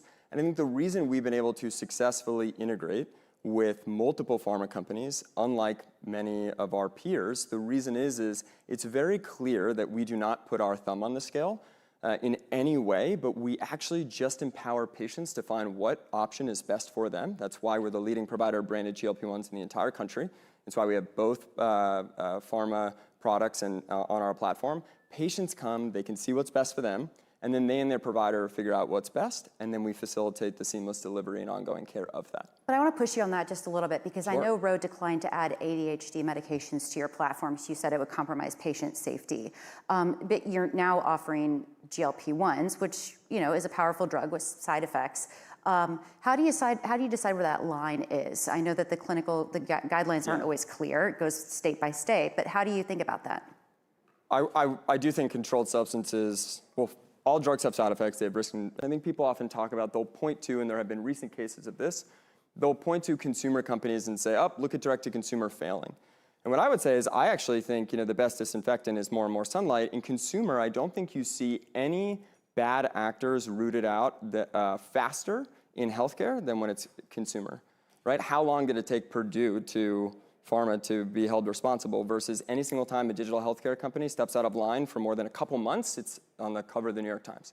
And it gets acted on very, very quickly. So I'd say the two things there to me are, one, we aren't making that decision, doctors are. We're building the technology to it. And then two, I do think GLP-1s, I mean, I'm quite biased, but I think people have a broad misunderstanding of these drugs, right? They're not just approved for diabetes and obesity, but diabetes, obesity, heart disease, sleep apnea, kidney disease, chronic liver disease, and they're being studied for substance use disorder, neurodegenerative pain management. That's pretty much the leading causes of death, and that's very different in my mind than ADHD medication, which is a very serious condition that many, many people have, but I think wildly different when thinking about offering it via digital health. I mean, if I could just add, sort of tied to your question, I think the consumerization of healthcare has long been overdue. And I think the idea that digital platforms such as Ro and GoodRx that allow the consumer to choose where they get their medications is imperative, as opposed to a directed network, not being able to choose the pharmacy that you want. It's one of the reasons that when we too integrated with Lilly and Novo on their oral launches and other GLP-1 products, the idea that you're connecting to pretty much every pharmacy in the US and that you as a consumer can choose where you go, I think that's an important element of what it means to be a consumer and to have choice. And while I do applaud the notion of all things D2C, I do think it's a little misguided for pharma to be thinking in terms of, I want to stand up all of my own brand.com programs and I want to make you come here alone. I don't think that's in the best interest of the consumer. If you think about the majority of us as we age and having, potentially an entire basket of drugs that we're going to take, the likelihood that all of those are going to be produced by one manufacturer is slim to none. And I personally don't want to go, to 10 different digital platforms to get my drugs over time. And so I think D2C is a good thing. I just think we need to continue to steer it towards putting the consumer at the center, as opposed to those of us who are participating. So both your companies do reach a lot of consumers. Ro reaches patients in 99% of primary care deserts. GoodRx used by 30 million Americans. But people with the least access to affordable drugs, uninsured, Medicaid, rural, elderly on fixed incomes, they're hard to reach through digital-first platforms. So what's the answer there? How do you reach those patients? Well, I actually would disagree a bit. I actually think digital platforms make it easier for people in rural locations to access care. The key, however, is then how they get the fulfillment if there's a prescription that perhaps comes out of that. And I think certainly Ro does, GoodRx does as well. You can have home delivery if that's the option that you want, adjacent to a telehealth visit. I think technology in and of itself is actually leveling the playing field a bit for healthcare, but I would be remiss without suggesting, to the extent you want to go into an actual pharmacy and speak with a pharmacist in person, I mean, there's a very real issue of pharmacy deserts. They do exist. But all that aside, I mean, I think this is where technology can do a beautiful job of filling in the gaps and often can. I just want to echo that. I think technology is actually the only path for that to be the case. I mean, I think that people in rural areas are far more likely to have a cell phone than they are to have a doctor's office within X miles of them. And we've proven that out and have shared studies where There are certain states that require you to establish a patient-physician relationship with a video chat versus asynchronously. And oddly enough, the ones that are most rural, that have the greatest provider shortages, often require a video chat. We've published studies that you see when people are in care deserts and you hold all of their factors constant. When they can reach a healthcare provider asynchronously outside of business hours versus requiring a video chat, they have better health outcomes. And they're far more likely to have a cell phone. And we can mail medication to them. Ro owns and operates its own CLIA-certified and CAP-accredited lab for at-home lab tests. So do I think there will always be a role for in-person care? Of course, but there's just such a fundamental, and you heard it in the panel before, there's such a fundamental shortage of providers, right? There's way more demand for healthcare than there is supply, and technology is just the greatest way that we've ever turned luxuries into commodities. And so to me, I actually think that and the last thing I'll add here is the majority of Ro body members, actually make less than $100,000 a year, which I think would surprise a lot of people, and the majority of them are paying cash. Wendy, I want to go back to, you alluded to the closure of retail pharmacies, and I know that's affected your business and changed where people can actually go and physically pick up a medication. How's your company adapting to that new landscape? Yeah, well, look, I mean, overall, there are 70,000+ pharmacies in the U.S., and I think in many markets they are in fact overbilled. And the margin challenges that many retail pharmacies have faced many of them are public. Walgreens, of course, is no longer, so they're well understood by people who spend time here. And as such, I think it makes sense that there was a rationalization coming due around pharmacy. Be that as it may, we continue to have a very robust relationship with the 70-some-odd thousand that remain. And on the whole, most Americans have access within 1-3-5 miles to a pharmacy, other than some of those pharmacy deserts and rural locations that we just noted. I take more seriously with the pharmacies we partner with directly the idea that they often are care extenders in the markets where they exist, and as such, their reimbursement should also be fair. I strongly believe that reimbursement for filling a prescription should at a minimum be break even, but more than likely have some type of margin built into it. It's something we take seriously with the contracts that we work directly with pharmacies on to ensure that the drugs they're filling actually can be profitable, but also fair price to the consumer. So here's a question for both of you.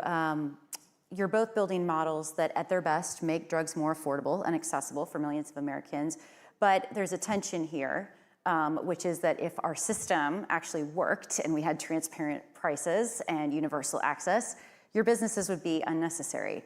Can you respond to that? I mean, you sort of have a financial interest in the problem never being fully solved.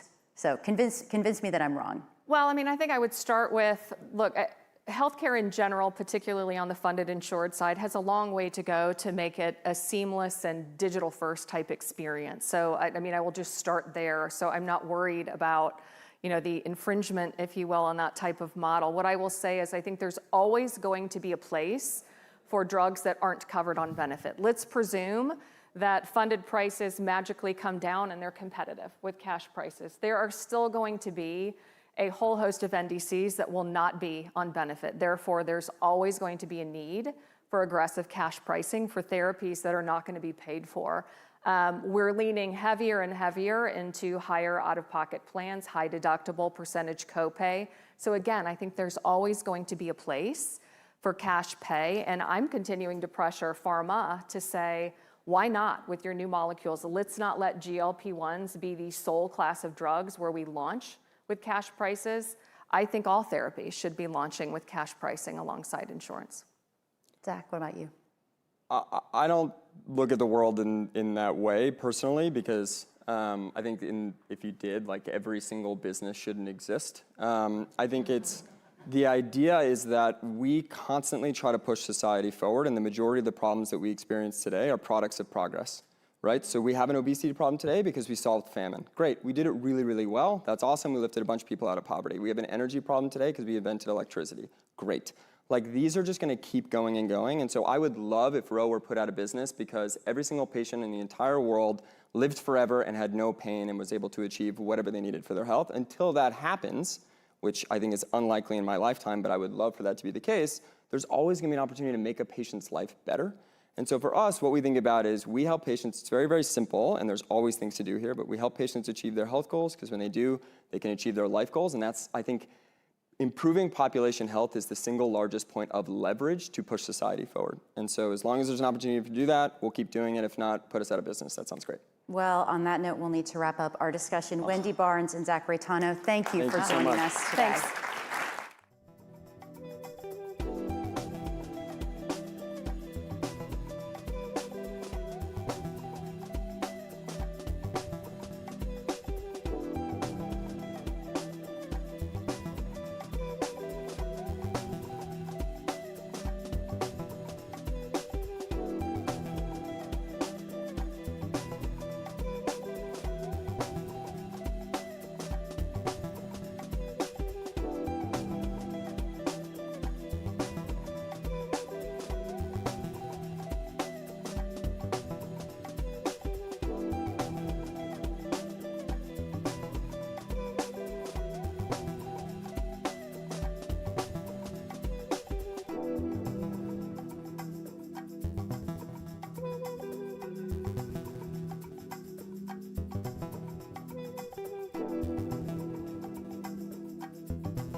Please welcome Alex C. Kimmelman of NYU Langone Health and Paige Winfield Cunningham of Notice.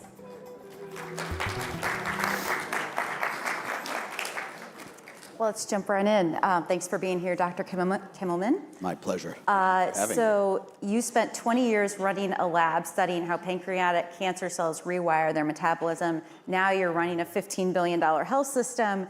When you sit in the CEO chair, do you think like a scientist, or has the job already changed how you look at problems? That's a great question. So just first, I'm the CEO and dean of NYU, so I run the medical school and I run the hospital, which, as you said, is a $15 billion health system, 55,000 employees, almost 400 ambulatory sites and 7 inpatient sites. I think both, like a physician and a scientist and an administrator. And I think that's one of the things that, we've traditionally had physician leaders. And I think that integration of the research and the education missions with the hospital mission is one of the sort of secret sauces that we utilize. Your predecessor, Bob Grossman, spent 18 years building NYU Langone from a $2 billion regional hospital into one of the premier health systems in the country. You've been in the job 7 months. Yep. What's the thing you most want to change? And what do you want to protect? So, Bob was a transformative figure. And I think, that's just, those figures you gave are just sort of touching on the surface of what he did. And, directionally, he was my mentor. So, he and I are very aligned. I think we've been, Bob had an intense focus on quality and safety. And because of that, we've been #1 in quality in the United States for 4 years in the inpatient and 10 of the last 12 in the outpatient practices.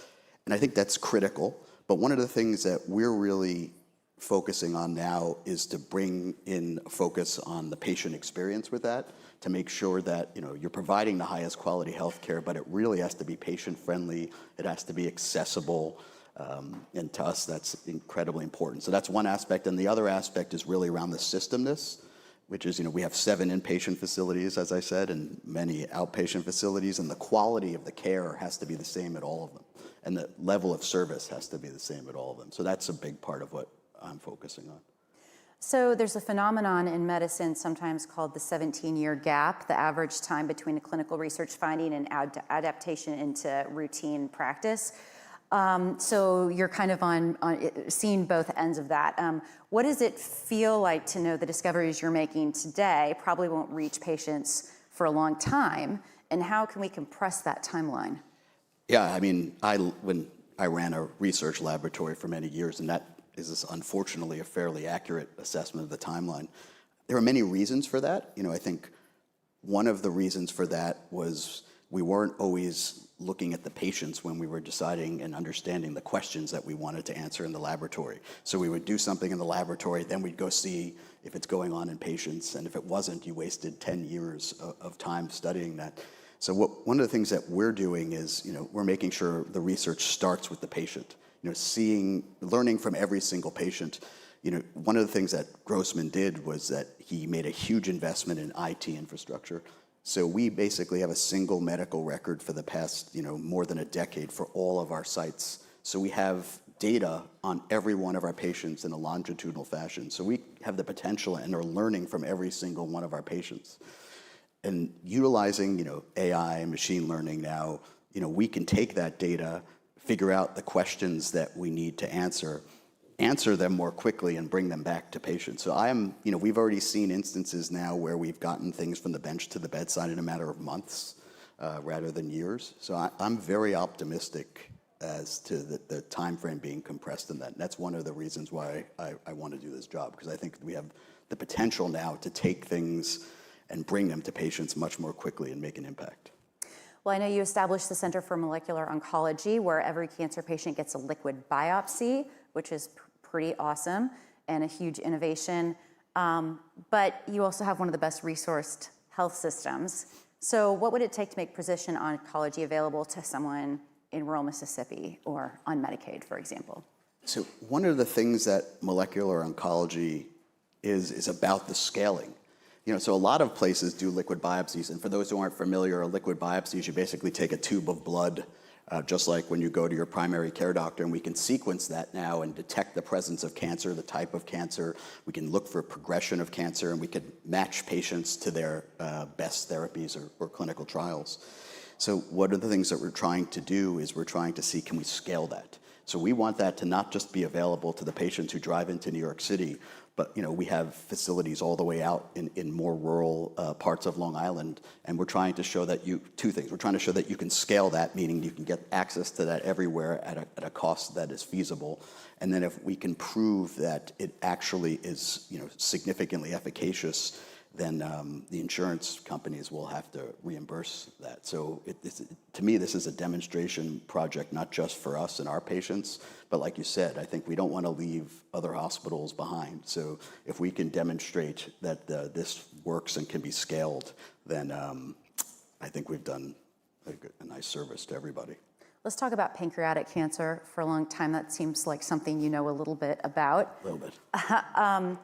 5-year survival rate is still pretty low. What do you actually know now that you didn't know 10 years ago?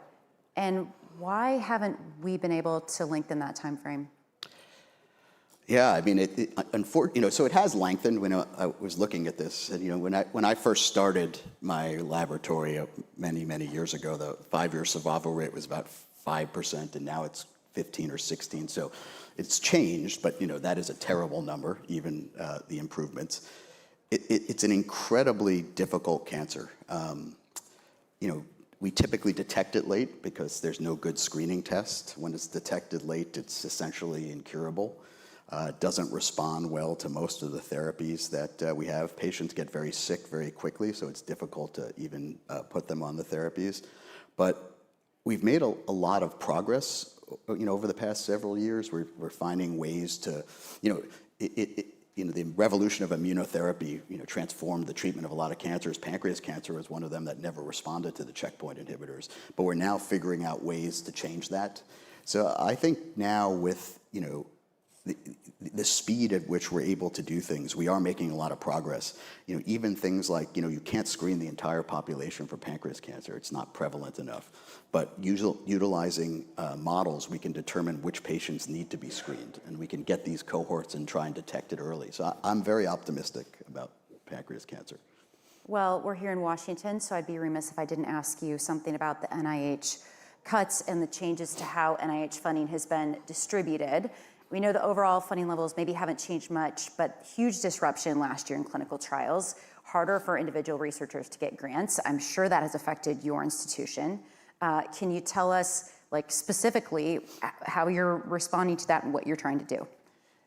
I think one of the biggest problems was sort of the uncertainty, right? Like you said, in the end, Congress was able to more or less stabilize and fix the funding levels for the NIH and many of the institutes.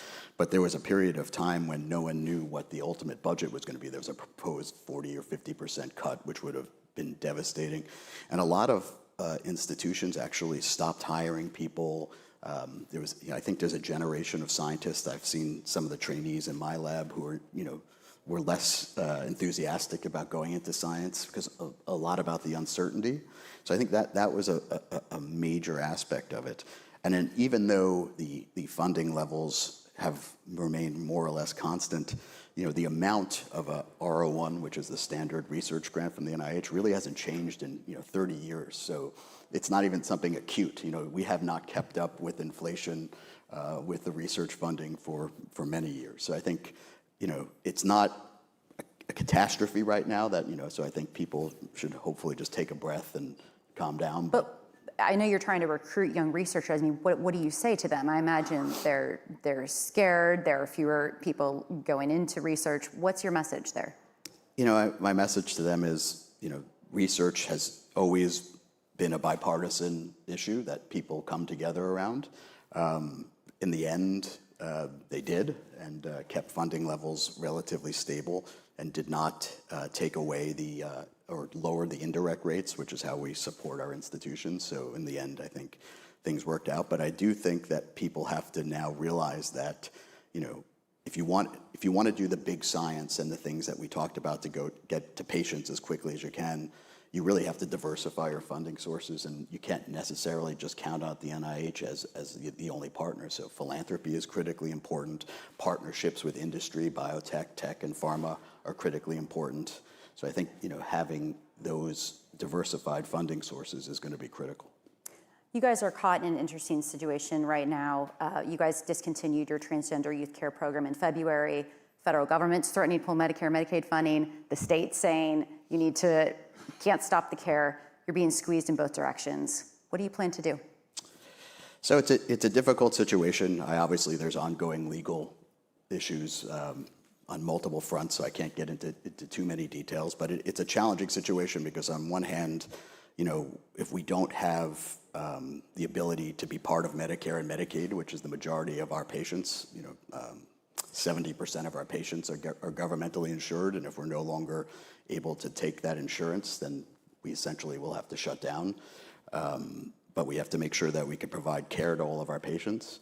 So, we did not stop caring for our transgendered youth patients. We are no longer able to do some of the procedures and provide some of the medications, but we have robust psychiatric and psychological programs for them.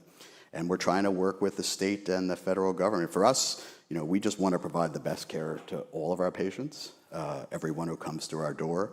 And the regulatory environment is making that difficult for us. But we're hopeful that if we continue to be open and upfront and work with both the federal government and the state, that we will be fine. I know our time's growing short, but I do want to ask you a question about AI. Mm-hmm. What's that?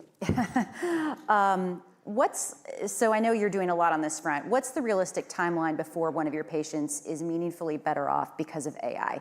And I know that it sounds like you're also launching a new AI-enabled tool. Can you tell us about that? So I would say our patients are already better off because of AI. We use it in many aspects of our system.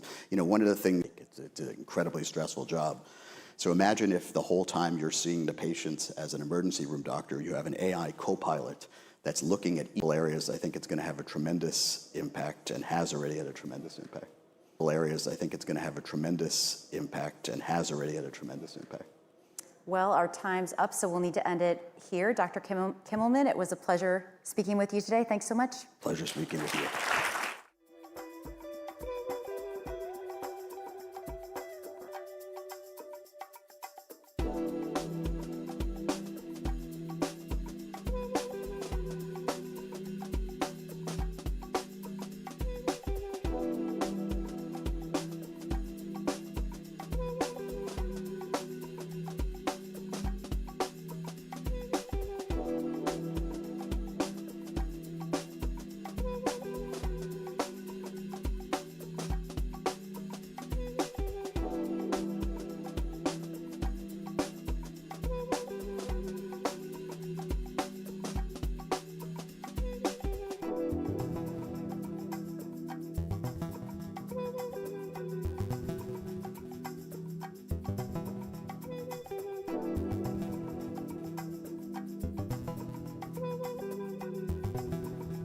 Please welcome David Coe of CALM, Timothy Knowles of the Carnegie Foundation for the Advancement of Teaching, and Nicholas Wu of Semafor.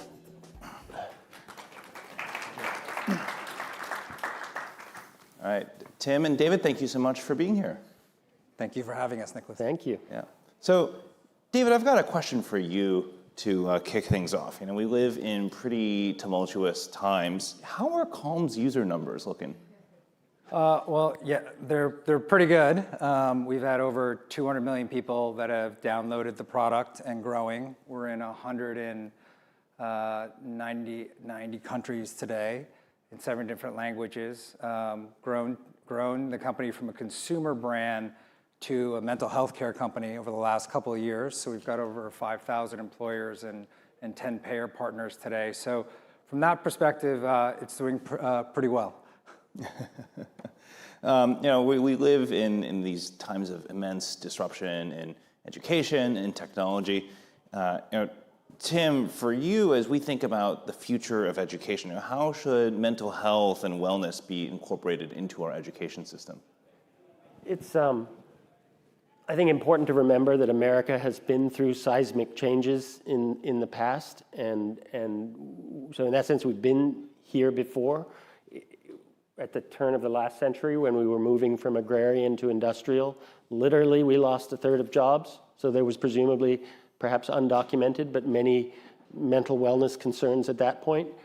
And America did something transformative. It created universal high school education, and in less than a generation, we went from 8% of Americans enrolled in high school to 70% between 1910 and 1940. Skip forward one beat, another moment of instability, both economic and world instability, was obviously World War II. We created the GI Bill. Literally, the vote was, as you may know as a congressional reporter, the vote was 387 to 0. It was a rare bipartisan moment. That doubled the number of young people at that time enrolled in post-secondary education in America within a decade, and led to the building of community colleges, led to women entering post-secondary sector. So I give those two examples to suggest that at this moment of turbulence, and both economic and in terms of wellness, we risk, there's some peril if we don't think about the educational transformation that needs to go along with ensuring young people and not so young people are not only prepared for the economy, but also well. I see. Yeah, and I think that's, if you don't mind, such a great point, because what we do see in CALM is we've seen a lot of young people join the app, especially over COVID, and we saw that proliferation because a lot of times these young adults, especially female, I have 2 daughters, they would go on to certain social media apps, they would go off of them and not feel so good about themselves, and then they would turn to apps like CALM or others to make them feel a little bit better. And so that part about educating them sooner, whether it's in school, like making sure if you have physical education that's there, why not have mental health as also a part of that, so they're tied, so our kids today are better informed as they get older. And the best, or among the best empirical evidence in the social sciences suggests that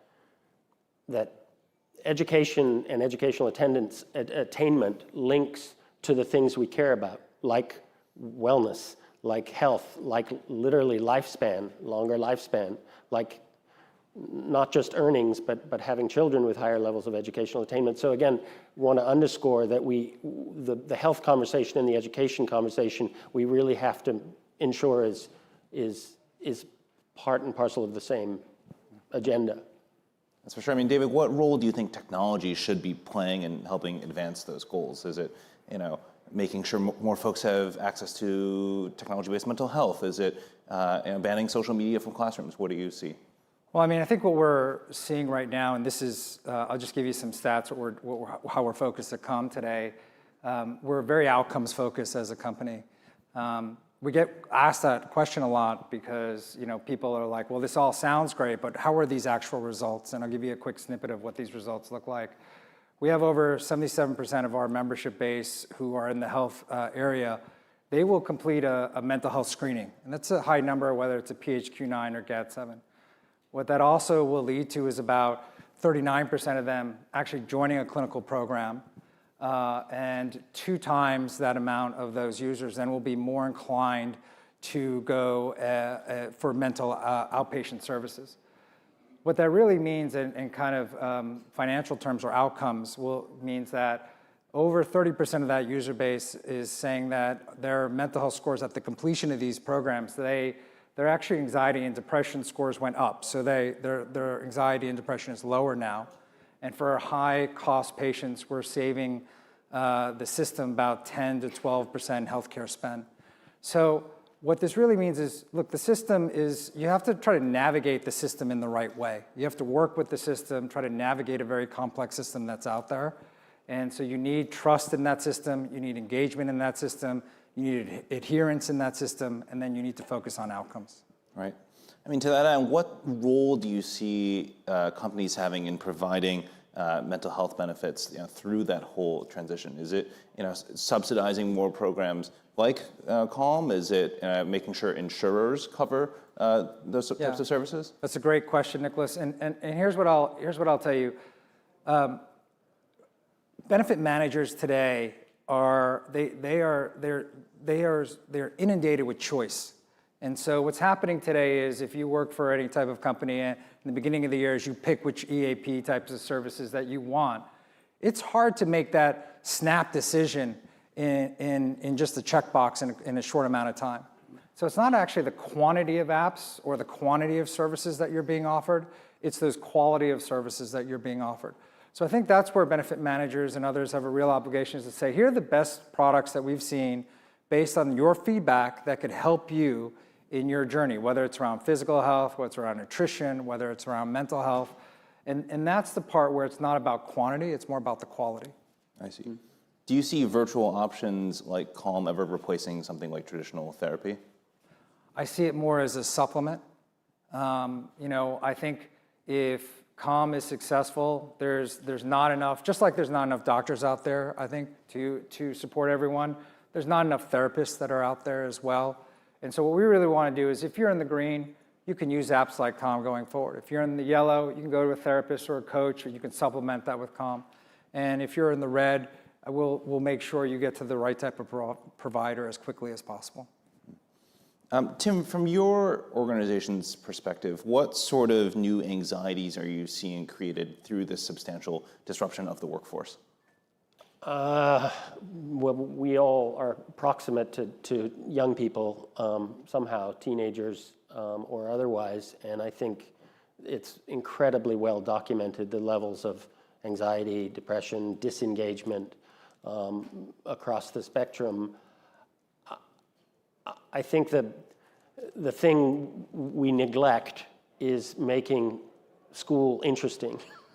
The high schools in our country are fundamentally, not for everybody, but for a great number of young people, they're not places they're actively interested, engaging, building relationships, learning experientially.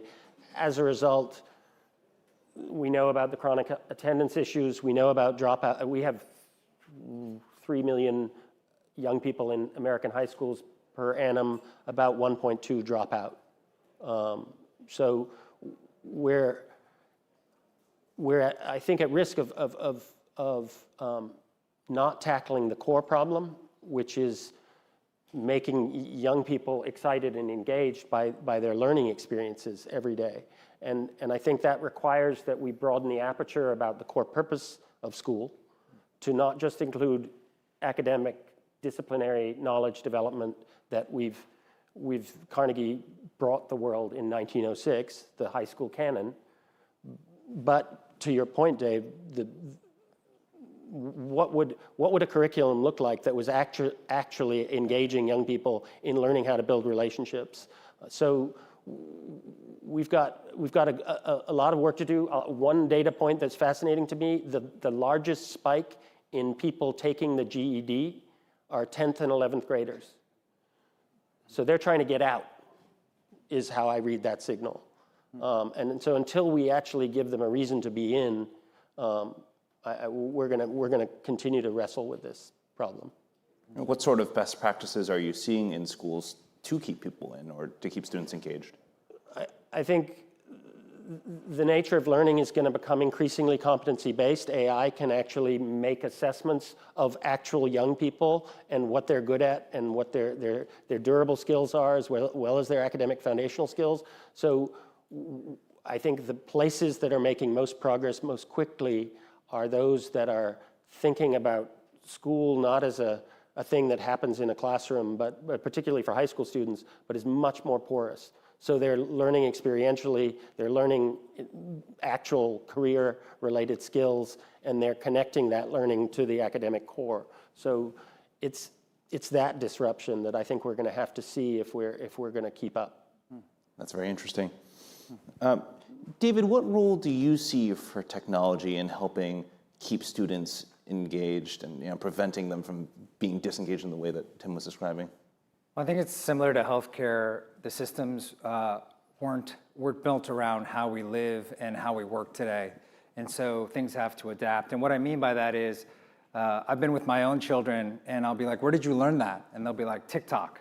And I'll be like, oh, okay. But today, they don't say TikTok. They'll actually talk about AI and how they learned it on AI. So it's kind of been replaced. That TikTok conversation has been replaced by the AI conversation. And so I do think as we continue to evolve education, and that too has to evolve in terms of how we live and work today and how children are actually being kind of educated on such an early age. One of the most fascinating places that has received absolutely no attention in the country is a small rural district in eastern Indiana where the superintendent of the district was recently given permission to open 100 micro schools by the state. And so within about a month, he'd opened his first, and now he's got to figure out how to open 99 more. But these are rural micro schools that are literally one-room schoolhouses. So he's got 50 students in a school K through 12, and he told me last week that the young people were insistent that they not have spring break because they're so engaged in their daily work. So I think the modalities of learning, yes, AI supported, but also relationship supported, the modalities of learning that I hope will come in this next chapter will actually get at some of the fundamental reasons for young people disassociating from each other, but also from learning. I mean, what do you see as necessary for organizations like Carnegie to be doing to assess what new skills students are even going to need if they're going and learning from AI or TikTok? So for my whole career, employers have said we need people with durable skills. They used to be called 21st century skills, and then the 21st century came, and so we had to rebrand them. But we've been hearing the same thing again and again, that these skills actually matter. If you dig into the skills like communication, collaboration, adaptability, perseverance, curiosity, they're very ill-defined. So one of the things we're doing right now is, and this is probably the wrong term, but I call it internally the human skill genome. We're trying to define what those skills are and the sub-skills underneath them and how they progress over time. Because with the idea being that if you get crystalline about what those skills are that we keep saying we need, that then commercial companies, assessment companies, curriculum makers, teacher training institutions will be able to embed the development of those skills into their tools, into their products, into their training regimes. So that's one thing that I think we have to do if we're serious about broadening the scope of what school is about. One more thing I'll say, we did this analysis of these things that are emerging in 26 states so far have them. They're called portraits of a graduate. And basically they looked at the stakeholders from communities said, what do we want a high school kid to be, like actually? And they talked to businesses and teachers and parents and kids. And there's like an invisible American consensus about the core purposes of schooling that aligns directly to what employers are saying they need. And yet we have this calcified architecture that we know as school that needs to be brought into tighter alignment. So that's really what at Carnegie we're trying to do. I see. Well, we are just about at time, so thank you so much for a fascinating conversation. Let's give them a round of applause. Thank you.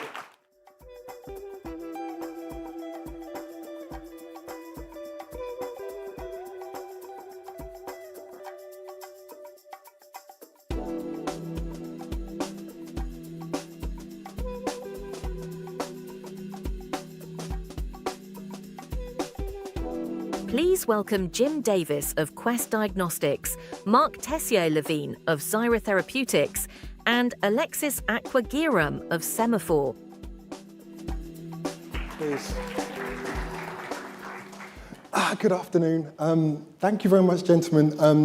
For the uninitiated, we've paired you guys because you represent very different bets on AI's future in medicine. So with Zyra, you're a $1 billion funded moonshot focusing on AI drug discovery. And with Quest, you're one of the world's largest diagnostic laboratory companies. And again, you're factoring in AI. So I wanted to start with you, first of all, Mark, and just ask you, well, look, you launched 2 years ago with that $1 billion in funding. Can you just tell us what has changed in those last 2 years? Like, what have you been working on? How's it going? Well, at the highest level, I think what we're excited about, we and the industry as a whole, is that AI makes possible things that we couldn't do before with drug discovery and development. The process of drug discovery and development is still a very broken process. It's a trial and error process. And the hope is that with AI, we can turn it into more of an engineering discipline, where a lot of the discovery can be done on the computer in silico with higher success rates and shorter timelines. Currently, 90% of drugs that enter clinical trials fail, and it takes on average 13 years from when you start a project of making a drug to when you get it approved by the FDA. $4 billion is the current estimate, and that's just not sustainable. We have to do much better than that. So what's happened with AI is that it's really a convergence of two things. Of course, the AI explosion and AI architectures that makes it possible to create models of biology that are predictive, and the ability to generate data at massive scale to train those models so that we can apply the models to those three steps of drug discovery. To make drugs, you have to make a drug against something. You want a drug to either switch on a good actor in the body or switch off a bad actor, so you have to choose the switch that you're going to target. What's that target? You then have to make the drug that has the intended effect. And then when you go into clinical trials, you have to figure out who's going to benefit, because if you go into the wrong patients, it will fail. 2/3 of drugs fail because we don't match them up with the right targets. 90% fail because there are additional modes of failure. We have to do better on all of those fronts. We are deploying, in the last 2 years, deploying our capital to generate massive amounts of data to create foundation models of biology. A month ago, we published our first model, more causal biological data than the entire world had generated to date. We and many others are working on applying AI to generative models for making drugs instead of screening drugs. You know, everybody's heard of high-throughput screening. You screen millions or billions of compounds to find one that will hit that switch in the right way, switching it on or switching it off. With AI, we can actually design the drug. Instead of looking for the needle in a haystack, you design the needle. And then with patients, it's about taking patient data to stratify patients to identify the ones who are most likely to respond. That's what we and the field as a whole are focused on, and that's where we're putting our efforts. And so that's the perspective of AI for drug discovery and just building drugs from scratch. At the diagnostic end, how are you applying AI? How are you using it? And how have you seen that evolve in recent years? Yeah, so first, just a little bit about what we do. We do laboratory testing, blood, urine, tissue, anything that comes out of the human body, we will test. Just a little intersection there, a great intersection with Mark. He talks about targets that are either turned off or turned on.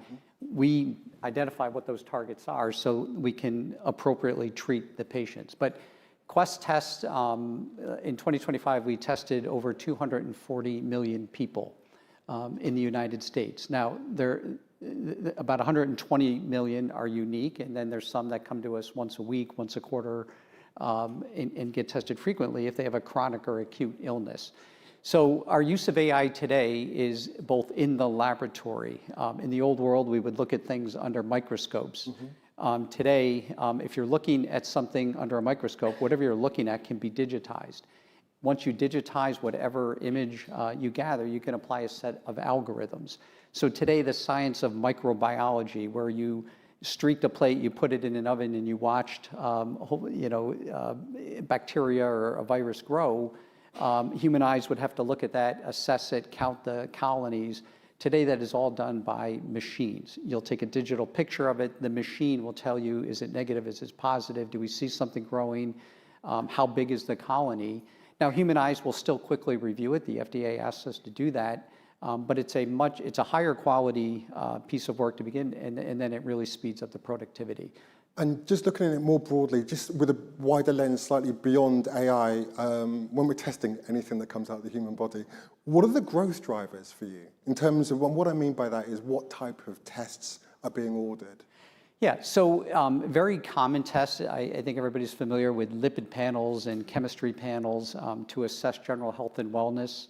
But more of our testing today, I would say 65% of our testing is associated with chronic diseases and acute diseases. Such as? So these could be diabetics, this could be obviously cancer patients, patients with ongoing viruses, whether that's hepatitis, HIV.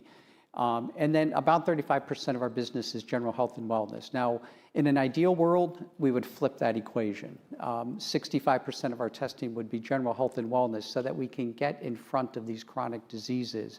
We can provide early insights as to what's going on inside the human body so people can be the CEO of their own human body and take the appropriate action. And what's the direction of travel? At the moment, it skews towards treatment rather than prevention.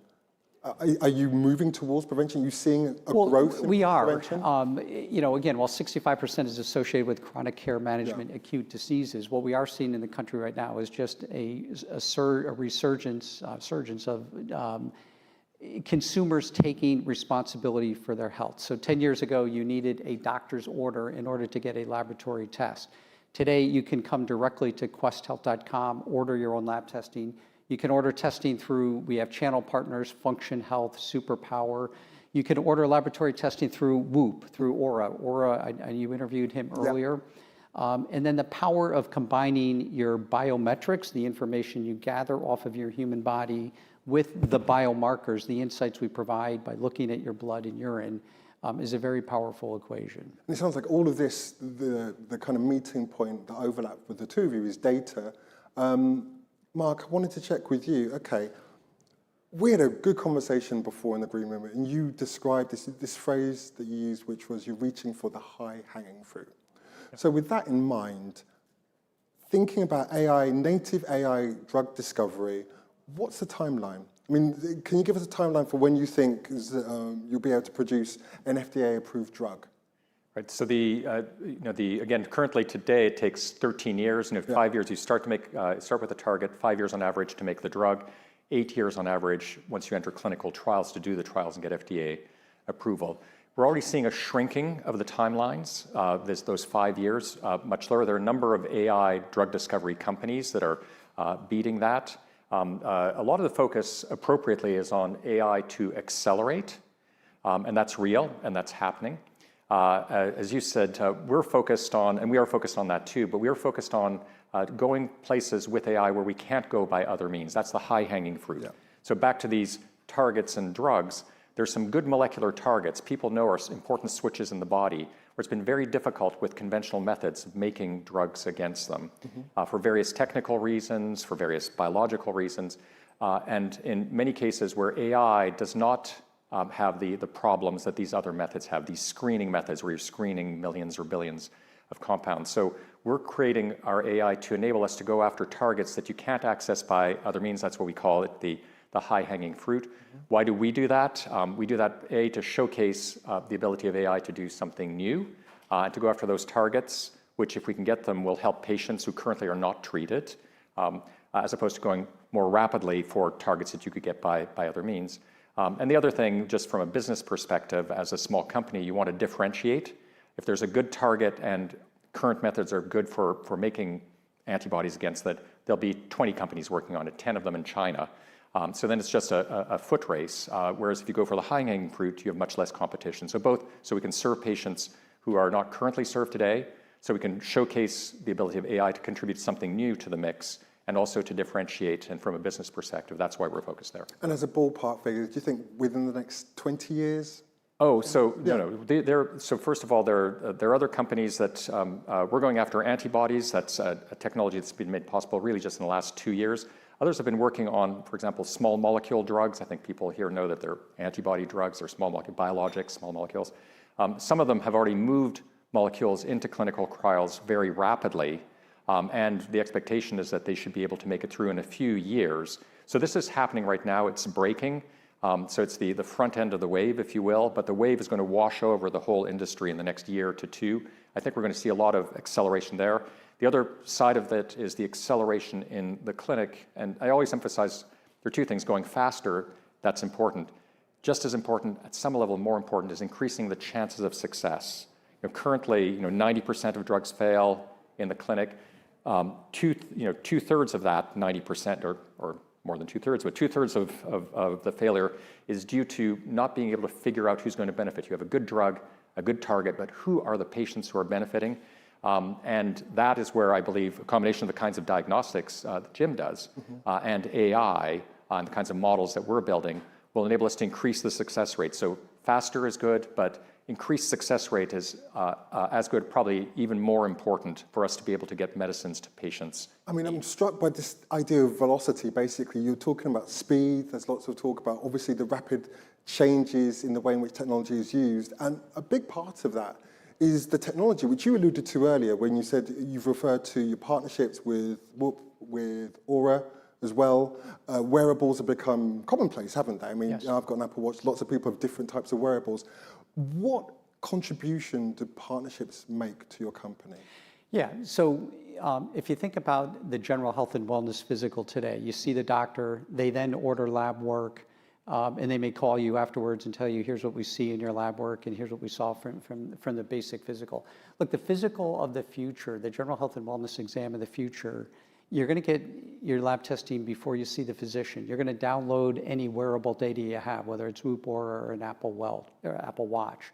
All that information will be loaded into an AI engine, and it'll generate a report both for the patient and for the physician. And when you get that 15-minute time slot with a physician, because basically that's all you get today, you're now going to have a more informed conversation about what the information means. So the combination of these biometrics and biomarkers are going to provide more insight into the physician that then allow you to problem solve with the patient rather than wasting the time trying to explain what these myriad of 60 different analytes really mean. And from your perspective, because that explains how it benefits the consumer, from your perspective as the CEO, I mean, how does that contribute to growth? Like, what is that? To what extent is that driving growth within your company, and what's the value of that segment? Well, certainly just more general health and wellness testing, right? Yeah. The only way to get in front of chronic disease in this country is to test people more often and to get early insights, right? More often than not, renal failure is identified when a patient shows up in an ED, okay? So 50% of all renal failures in this country and people that go on dialysis, the first time it's noticed is when somebody shows up in an ED. That should never, ever happen, okay? Because the condition that leads to renal failure could have been identified 5 years in advance of that. So early testing offers us hope to get in front of the chronic diseases that we're battling in this country. It also, again, the intersection of diagnostics and therapeutics.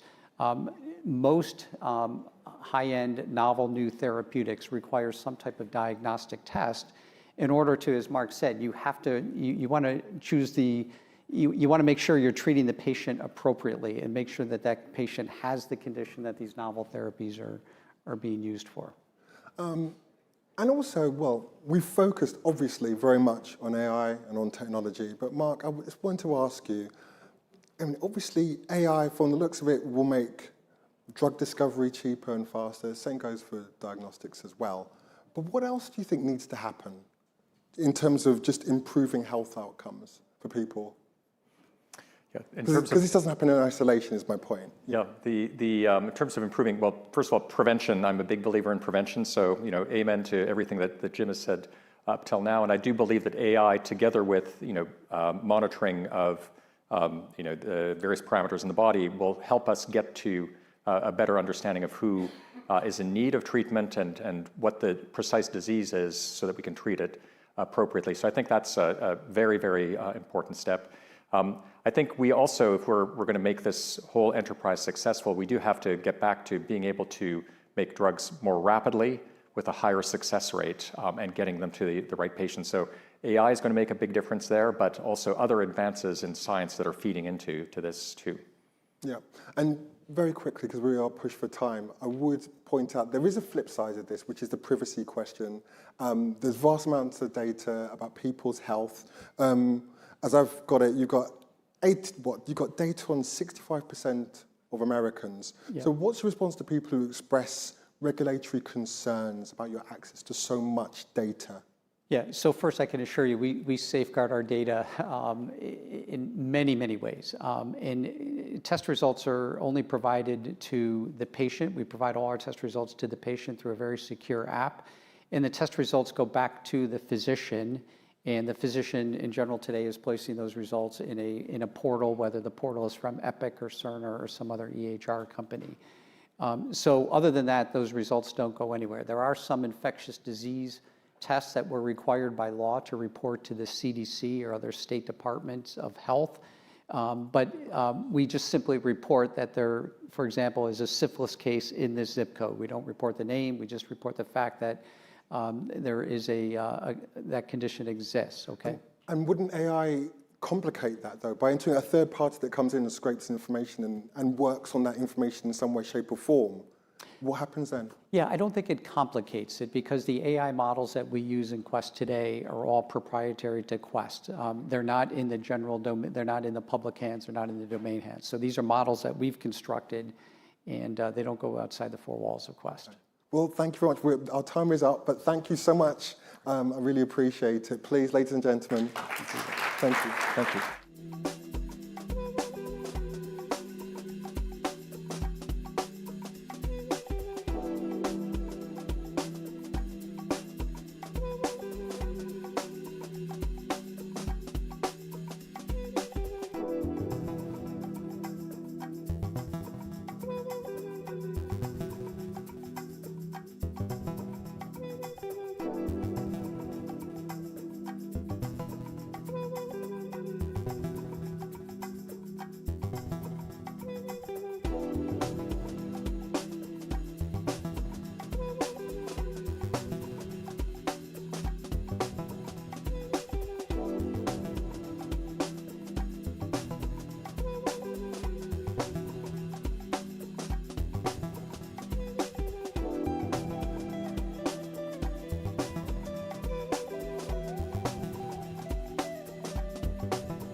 Please welcome Uljan Sharka of Domin and Mohammed Sergi of Semafor.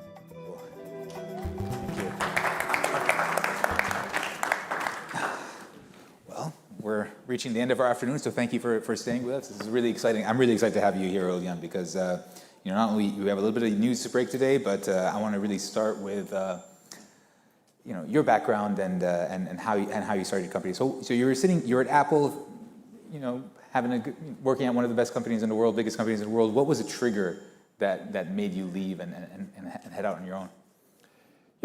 Was one of those times when people started talking to machines, and people were asking for more. They wanted machines to be smarter. So now you can argue that Siri doesn't answer all of your questions, but it inspired us to start a company. It inspired me to actually go and do it differently. And since then, we've grown to a unicorn, but it started with Siri. So I hope in the worst case scenario, Siri will be remembered for inspiring a great company. Is that what it is? And then, but you really looked at the kind of, AI for regulated industries. So why that niche? And healthcare is obviously one of them. It's all about IP and trust. So generative AI is merging data and software into one artifact. It's almost a chemical reaction. I describe it as putting sugar into a cake, and once you've baked it, which is the training process of a model, you cannot get it back. So regulated industries which have responsibility, which need to actually be accountable for these models' outputs. They need to own the model. They cannot trust the system that is owned by a third party that defines guardrails and has its own rules. So we saw a wide space for not just enabling regulated markets to actually adopt AI, but to turn them into AI organizations and to actually own it, to be an AI company in their market.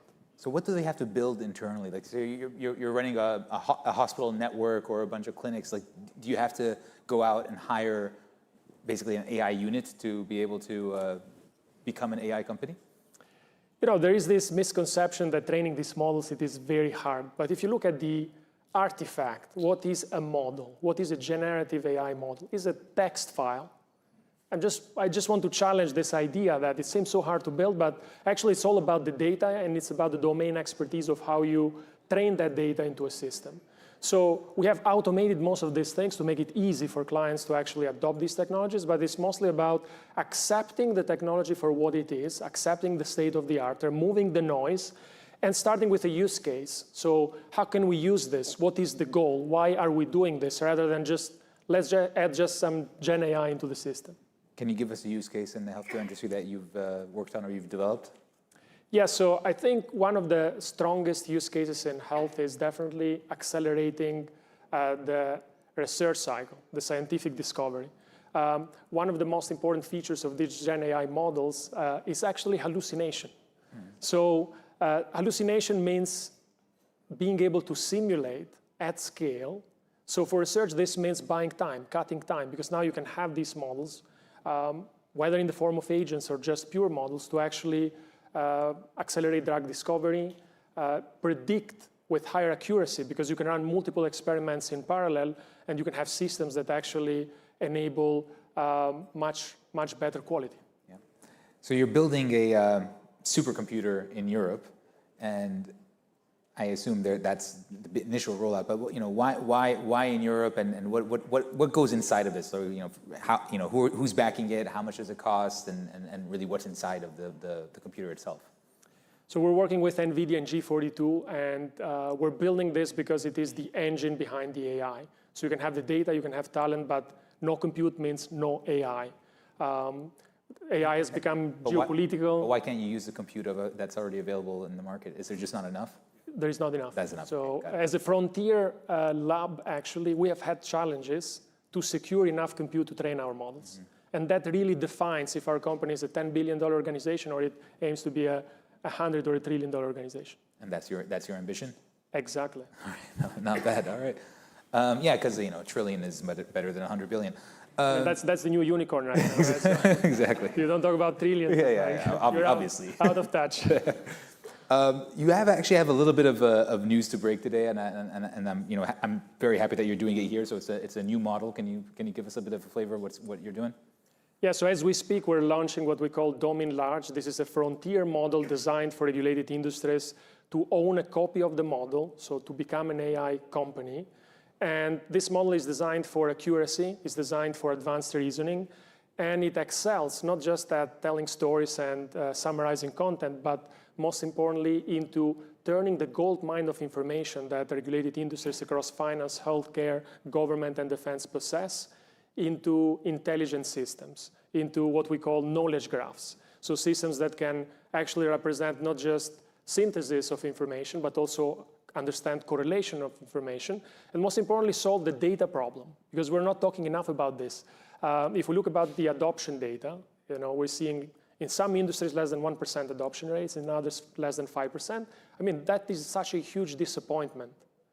This technology can solve so many real-world problems. On one side, we have a reality distortion because people are talking about these models in terms of building a digital god and not solving the real problems. And on the other side, there is the question of trust. Organizations in regulated industries, they cannot surrender their data. So this is why this model is important, and this is why I'm very proud that we got this out. Because when companies were using open source models, they were worried about performance. They were worried about control. They didn't have access to the data sets that power these models. So now we're opening it all for ownership. So you get a copy of the model, you own it, you can customize it, and you can build your own proposition in AI. Do you need to have some sort of compute in-house on edge or something like that, or does it still kind of in one way or another go back to the cloud, and then how do you sequester this data? So we're opening the recipes, the data sets, and the code that actually speeds up the customization of the model. Of course, you need GPUs in order to do some pre-training or post-training. In case our customers don't have it, we can offer it. Yeah. So, but is that an option that you're thinking about developing, so you can I guess sell them or scale the hardware side too? Yeah. So initially we started this idea of an AI factory because as a software company you need a factory today to produce your software, and your proposition depends on that. And this is true for our clients as well. So we differentiate ourselves because we enable AI ownership, and we want them to have all the tools, including access to compute, which we know how important it is, in order to not maybe just think about AI as a tool and just train these models for solving some problems, but even have the ambition to turn the model into a product and provide it to the broader public. Is there a regulatory requirement to own the model, or is this something you're doing to basically provide that extra trust or integrity that you were talking about earlier? Like, are companies in healthcare and industry, so are they forced by governments and regulators to do that, or is it optional? No, they're forced because they cannot get the data out of their system, whether that is a private cloud or it's a healthcare record system. They need to get the AI next to the data. This solves for so much compliance and policy enforcement. So actually, we're working with policymakers to understand those rules and to embed those rules by design in the model. So this is why we're having a success in regulated industries, because we understand the problems. We accept that trust has to embrace regulation as a competitive advantage, and then this makes it easier for customers to deploy it. Okay. So I asked you earlier about specific applications and use cases, and I'd really like to hear that. So, in healthcare, financial services, like what are you seeing when you're training and you're looking at these models and you're in a way selling this future? What can they actually do, right? Because there's been disappointment. You talk about the reality, the mismatch between expectations and reality. What are you showing them? Like, oh wow, I can actually do that, and it's non-hallucination. It's 100% accurate. Yeah, we're really thinking first principles here. So we start with what these models cannot do, because that removes so much pain and so much distraction. These models are not autonomous systems. You cannot give them a job description and have them do work. So this idea that models can do work is not real. It's a big lie. And we're starting with that. We're starting with the intellectual honesty to show how these models can be useful. One thing is, of course, having better automation. This is why they can simulate the concept of doing work very well. The other one is fixing the data problem. It's not just about data retrieval. It's about transforming data into a new asset that then you can leverage into AI products. For example, in finance, that means integrating across dozens of data sources to build a unified system where you can potentially have the AI clean the data, build a unified system of record, and from there, then you can build a better pricing system. You can leverage this for better risk intelligence and so on and so forth. So the use cases really benefit from very simple setup of AI. And I think we're failing because we're making it more complicated than it is. Yeah, but that process of gathering the data and having all of the different programs and APIs talking to each other, a lot of executives in the AI, they say this is simple and in a way can be automated. There are others who built their models as consultants that go in and actually help and kind of co-create. And it seems that the entire industry is going in the other direction of automation. Is it because the tools are better now that you're able to integrate them, or is it your code is better?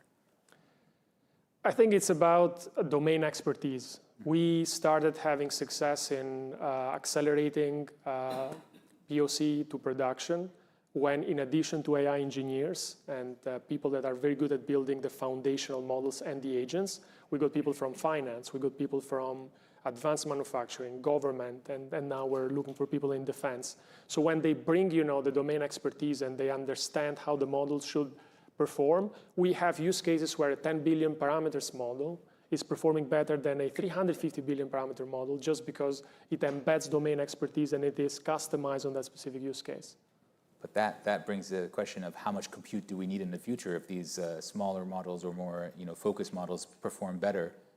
Would we need that whatever number of terawatts or whatever that people are talking about? I think we're going to need more compute, but not in the shape that we are building it today. I think that we can see these models unifying the concept of training and inference, because it's not sustainable and it's not intelligent. These models are not smart because we're pre-training them. They are static artifacts. So they're somehow borrowing the bias of who's training them, and they're not really learning in real time.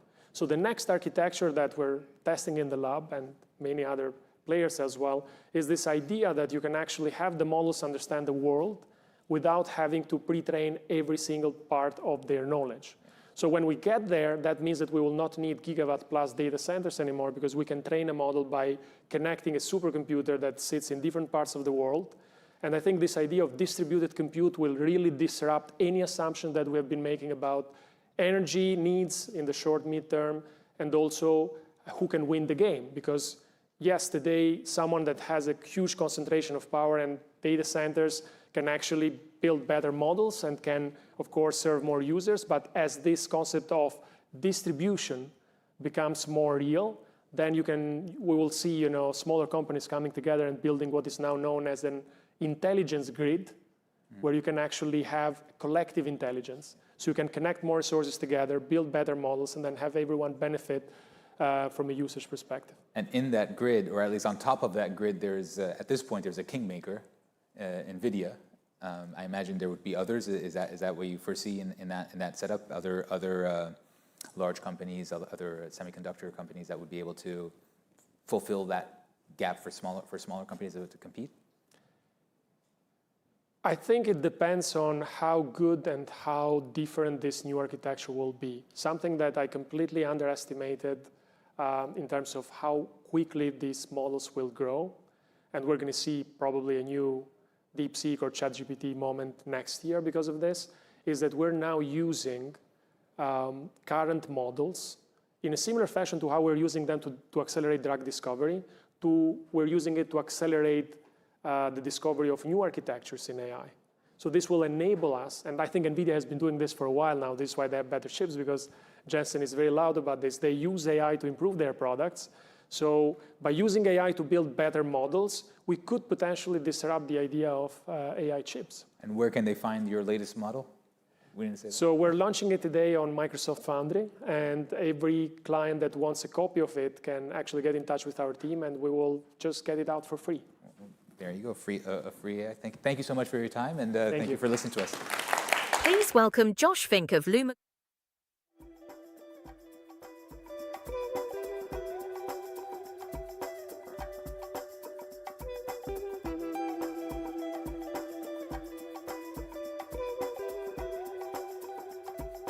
Please welcome Josh Fink of Luma Group and Liz Hoffman of Semafor.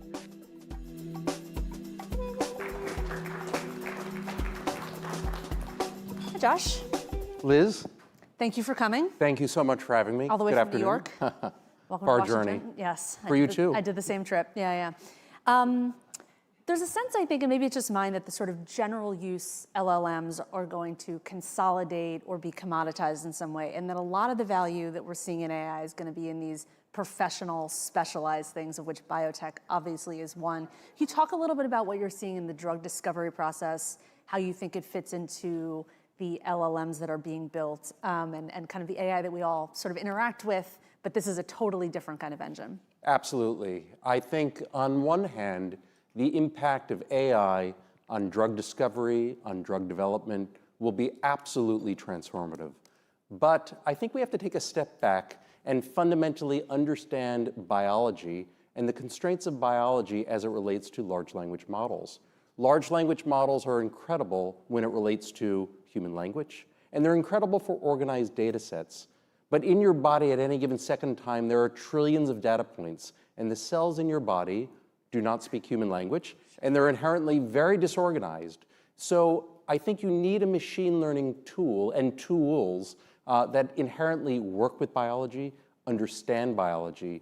We at Luma Group, we built our own tool called Labby, which can parse through both preclinical data and clinical data. So we are just at the tip of the iceberg. The potential for AI and machine learning to transform drug discovery, drug development is very real, but it will take time, and it is a complicated process. And the traditional LLMs are not necessarily the best suited application and tool to make this occur.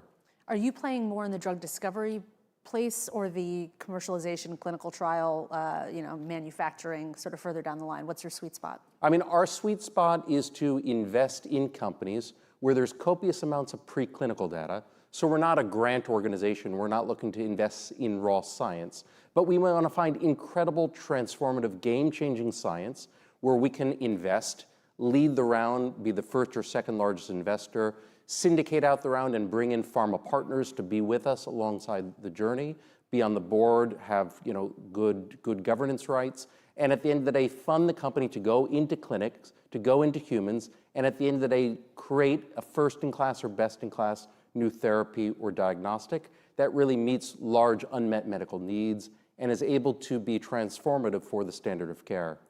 Can you give us a concrete example maybe of how AI has actually shortened the timeline of something you've been working on? I mean, AI has not only shortened the timeline, but AI for us, we have tangible examples where AI has made things possible that wouldn't otherwise be possible. One tangible example is last year we led the B round in a company called Character Biosciences. Character Biosciences has a cure for macular degeneration, both dry and wet. And real key for them to come up with their drug discovery is they had to look at lots of longitudinal data in the eye to see as the eye degrades over time as a result of macular degeneration, both dry and wet. And given the quantum of data and the complexity of data, if it were not for AI, they would not have been able to come up with a therapy, which is now being dosed in humans in phase 1. They would be able to come up with the therapy in the first place. And this peptide-based therapy has huge, huge potential. This is an area where the standard of care is shots in the eye to lessen the decline. There is no cure. We believe with Character we have a true cure. And it is thanks to AI. The traditional timeline of biotech is you get some federal government money, or you come out of a university, maybe you take a little VC money, you go public as a biotech, it's a real wing and a prayer for investors. If it works, you get the FDA, and then you get bought by big pharma. Does that still look like the pathway for you as you think about how AI is going to change all this and what it does to, we can talk about it in a minute, but big pharma research budgets? I think big pharma is our partner. We see big pharma as our partner. It's why we like to bring big pharma into our companies early.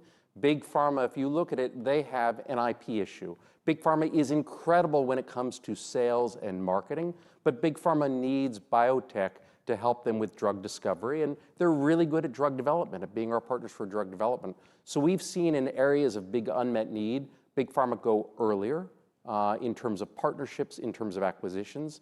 And it's our job to understand what big pharma wants, what big pharma needs, and to build and invest in companies that work for their needs and suit their needs. And so I think big pharma, if you look just at the raw data, there's roughly $300 billion of sales that will go off patent by 2032 as a result of this IP cliff. And it gets much worse as you get into outer years. So big pharma has an increasing need to be acquisitive, both for private-to-private transactions, but also public-to-private as well. I think biotech M&A is off to like one of its hottest starts. Second strongest start of ever in the history of biotech. What do you make of that?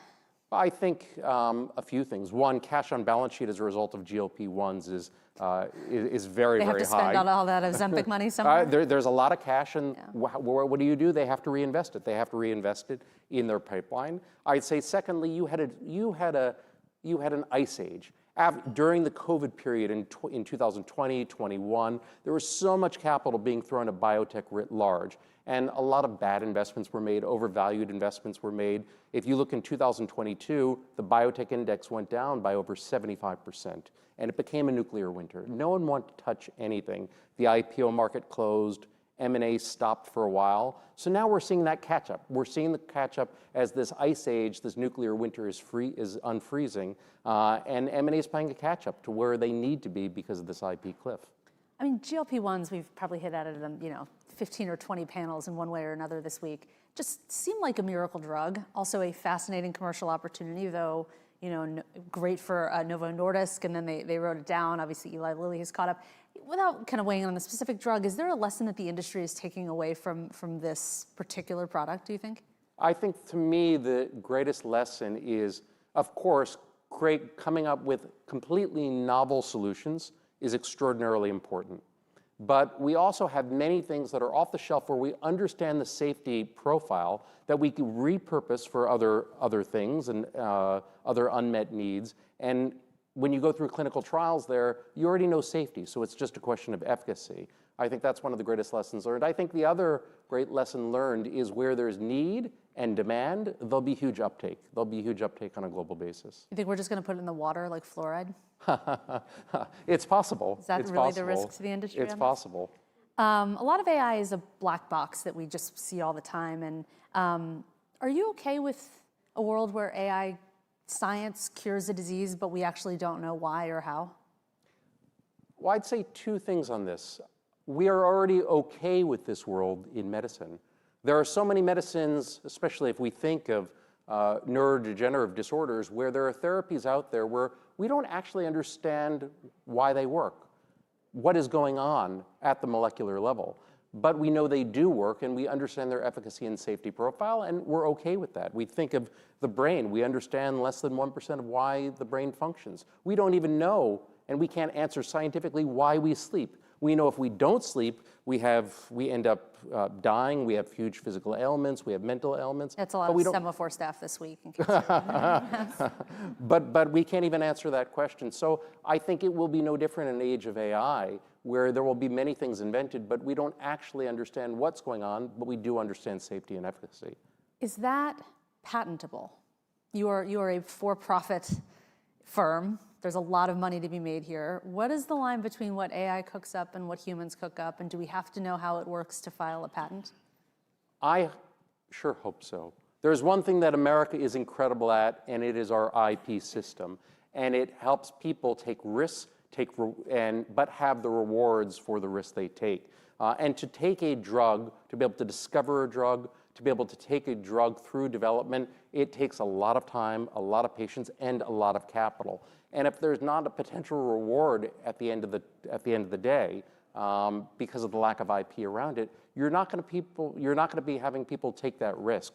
So in an era of AI, of course, there will need to be appropriate legislation around drug discovery and drug development using AI. But at the end of the day, if we don't continue to enshrine IP rights for new drugs that are discovered through AI, new drugs that are developed through AI, we're going to lose the race. We're going to lose the race to other countries and other places. We as a nation have to continue to embrace the power of intellectual property. What do you see in the Chinese biotech community?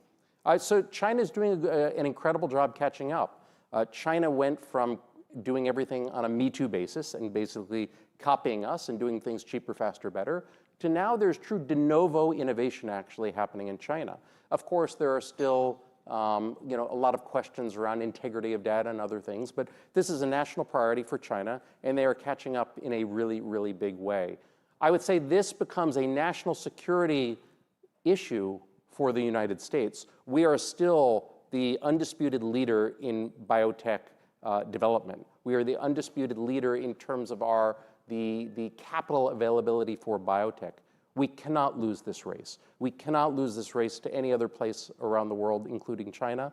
If you lose it, there's no going back. So we're still ahead of China, but China is catching up quickly. And I think the message to the United States is we have to embrace AI to be able to do things cheaper, faster, better. And we have to empower the next generation to want to go study biology, to want to go study bioinformatics, to be able to go into this field and take risks and innovate. And we need to continue to develop capital markets, to continue to have depth of capital markets to support entrepreneurs in this space.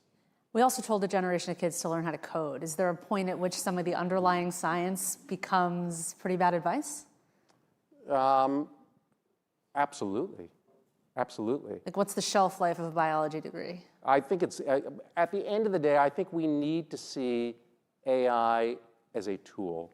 I mean, it's like saying, what was biology before we had computers? And of course, those biologists that learned to use computers really, really, really well became better biologists.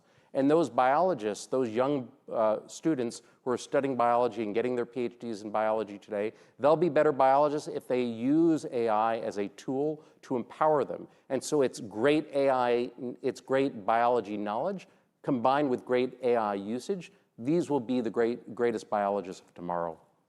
If AI brings down the cost of drug development and commercialization, one question I always have is, how does that value get split? Who shares it? You're an investor, I'm a patient, there's providers, there are insurers, and actually I want to ask you about Character, because I know that came out of an insurance company. How do you think about splitting the productivity gains? I think at the end of the day, the productivity gains should go to the system. I think many of the productivity gains should go to the system. Of course, those that discover and develop drugs should be able to have higher volume of new drugs entering the market. I think at the end of the day, patients, I mean, the fact of where the inflation in our medical system costs is way too great. And I think AI brings the prospect of allowing us to do things better, but also cheaper and faster. And that's huge. So I think there can be savings all around from AI. Character did come out of Clover, which is an insurance company. Insurers have a lot of data. They have a lot of financial incentive to do a lot of things. It's an incredibly opaque system. It's actually now being upended a little bit by cash pay. But where are they playing here?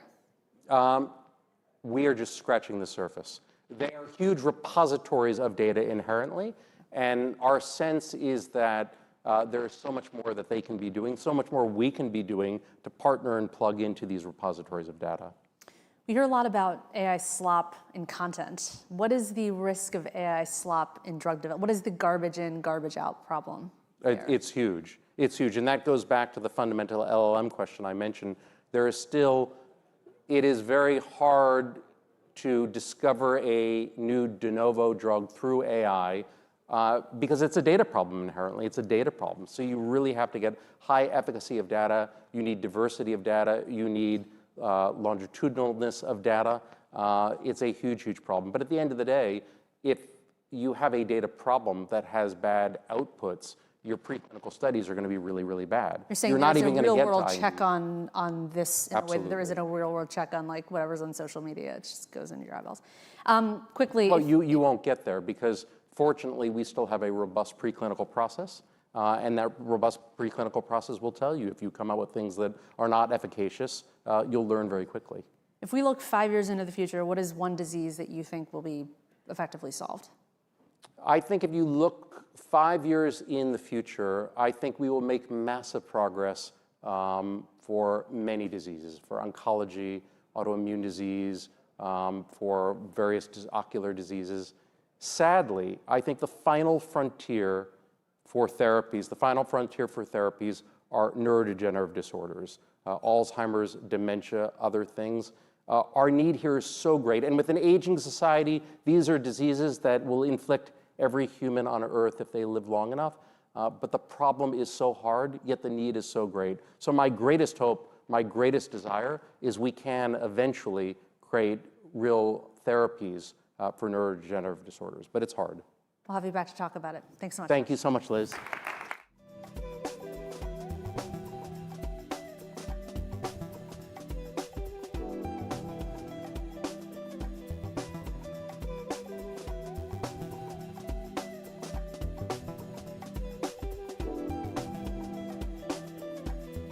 Please welcome Senator Alex Padilla and Dave Weigel of Semafor.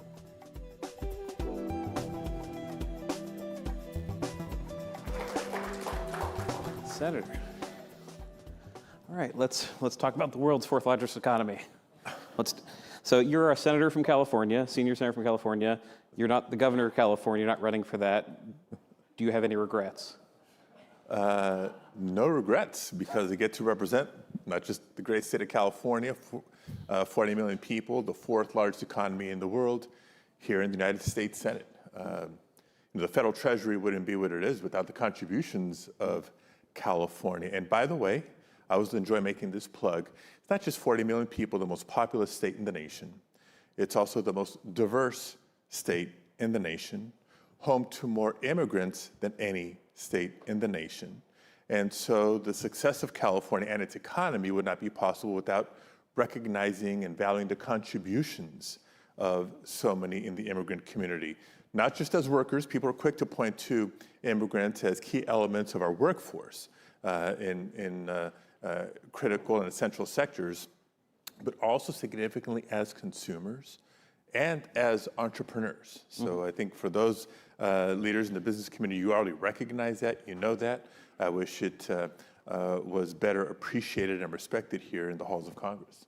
Oh, and I'll move through the governor's race questions, but they're relevant to what you're talking about. Now that Eric Swalwell's out of the race, no moment of silence, okay? Now that there's one less candidate in the race, do you see people getting behind any particular choice? Do you see candidate momentum? Are you ready to support somebody to clarify the choice there? So to clarify, I have not endorsed in the race, right? Especially after having considered it last summer, early fall. Let the people of California decide who their representatives are going to be. And I also have not subscribed to this political concern. We're here to talk the economy, but hey, politics, government, democracy, and the economy go hand in hand. There is this concern in California because of the top two vote getter structure. It's not a strict partisan primary. It's not a guarantee that it'll be one Democrat, one Republican, et cetera, on the November ballot. There's this chatter about maybe two Republicans being the top two vote getters and appearing on the November ballot with no Democratic option. I don't subscribe to that. I think I know California and California politics fairly well, especially now that President Trump has made an endorsement. But I can't tell you right now who the Democrat's going to be that climbs into the number one or the number two spot. Why do you think, and you talked about the state's diversity, I think it's about a quarter of Democratic primary voters are Hispanic, and there's two very long resumed Hispanic candidates in the race who don't have traction. Just what is your sense of why that is? Yeah, I don't know. They've been at it for months, better part of a year, as have the others, by the way. Yeah. And nobody's really broken beyond the low double digits. So, difference between 5 points, 12 points on a given poll. If you look at the polls, like those of us in politics do, there's still a pretty big undecided in all the surveys. So ballots are going to be arriving in mailboxes statewide in a couple of weeks. Now's the time for those undecided voters to start deciding. And I think we'll see some significant movement there. I imagine that there's also every single campaign and other stakeholders sort of in the field conducting their polls and surveys as we speak. For the people who were supportive of Swalwell not that long ago, where are they going? Are they picking one candidate or another, or kind of evenly distributed? So I think in the next several days we'll hear new numbers, polling information that'll give us a little bit better sense. I want to think about how it's affecting the state in general. You have reforms that you want to implement for ICE on immigration reform. Tom Steyer has said that we should be putting ICE agents and their leadership in jail for their crimes, treated like a criminal organization.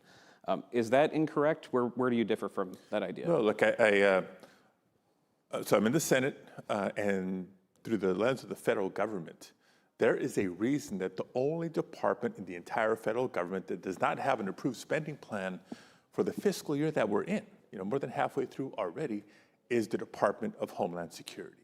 It's because at least my Democratic colleagues have recognized what the chaos, the cruelty, the violation of fundamental rights that we've seen from Los Angeles to Chicago to Minneapolis and elsewhere across the country cannot continue.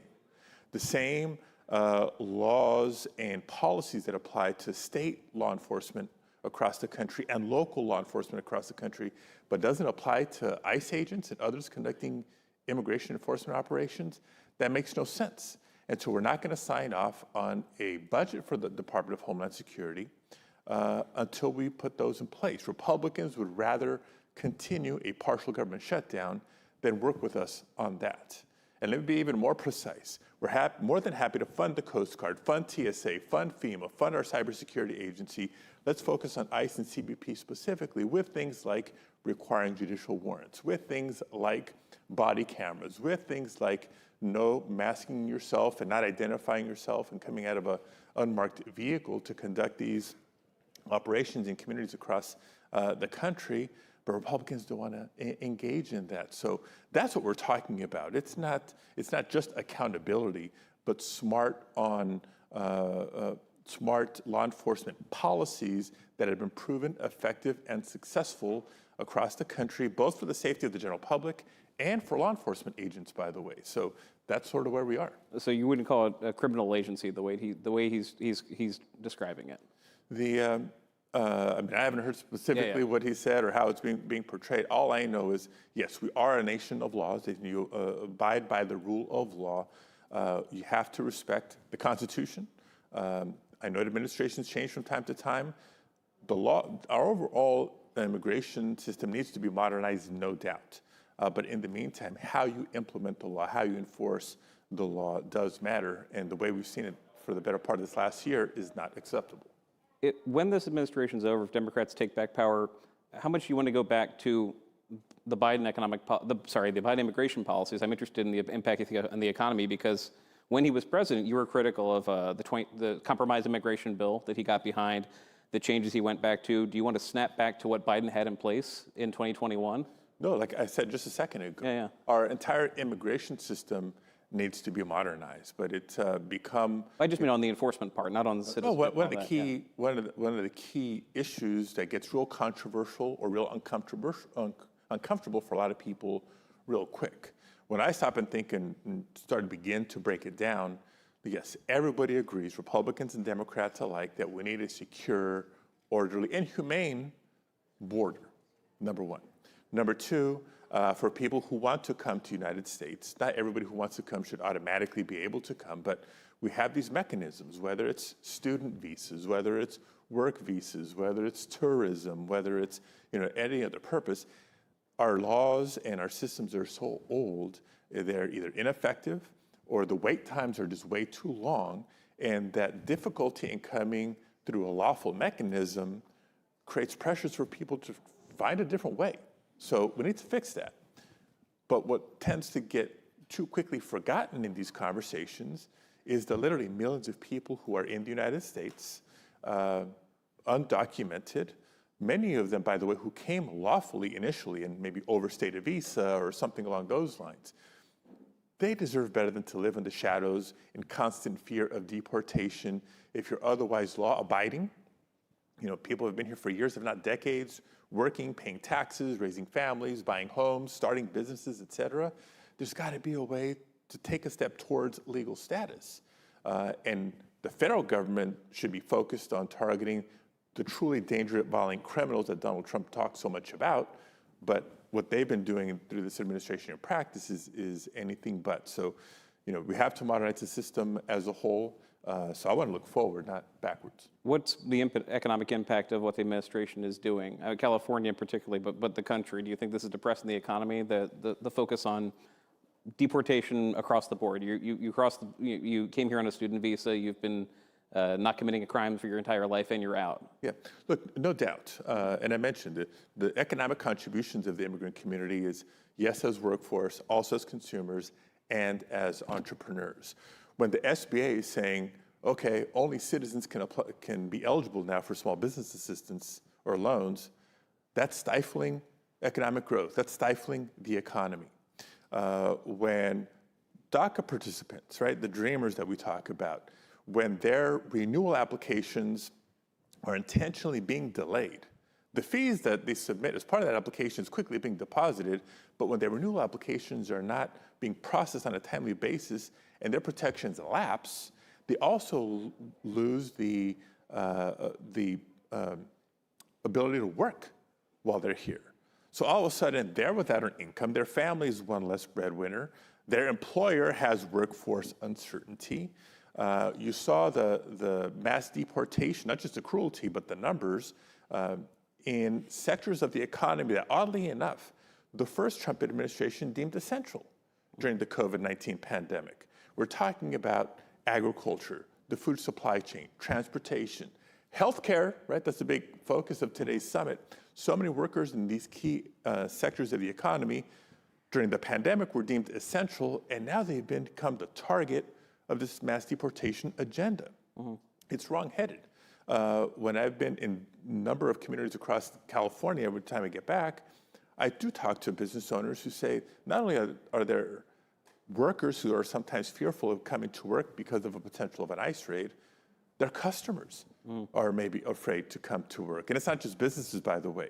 I know of priests that are telling their parishioners, if you want to watch the stream next Sunday instead of coming into the pews, that's okay. What does that say about the state of affairs in our country today when that's happening? So undoubtedly, there's an economic impact. And bigger picture, by the way, you look at the Bay Area, home to the heart of the tech community in the United States. Nearly half of the startups are started by immigrants and children of immigrants.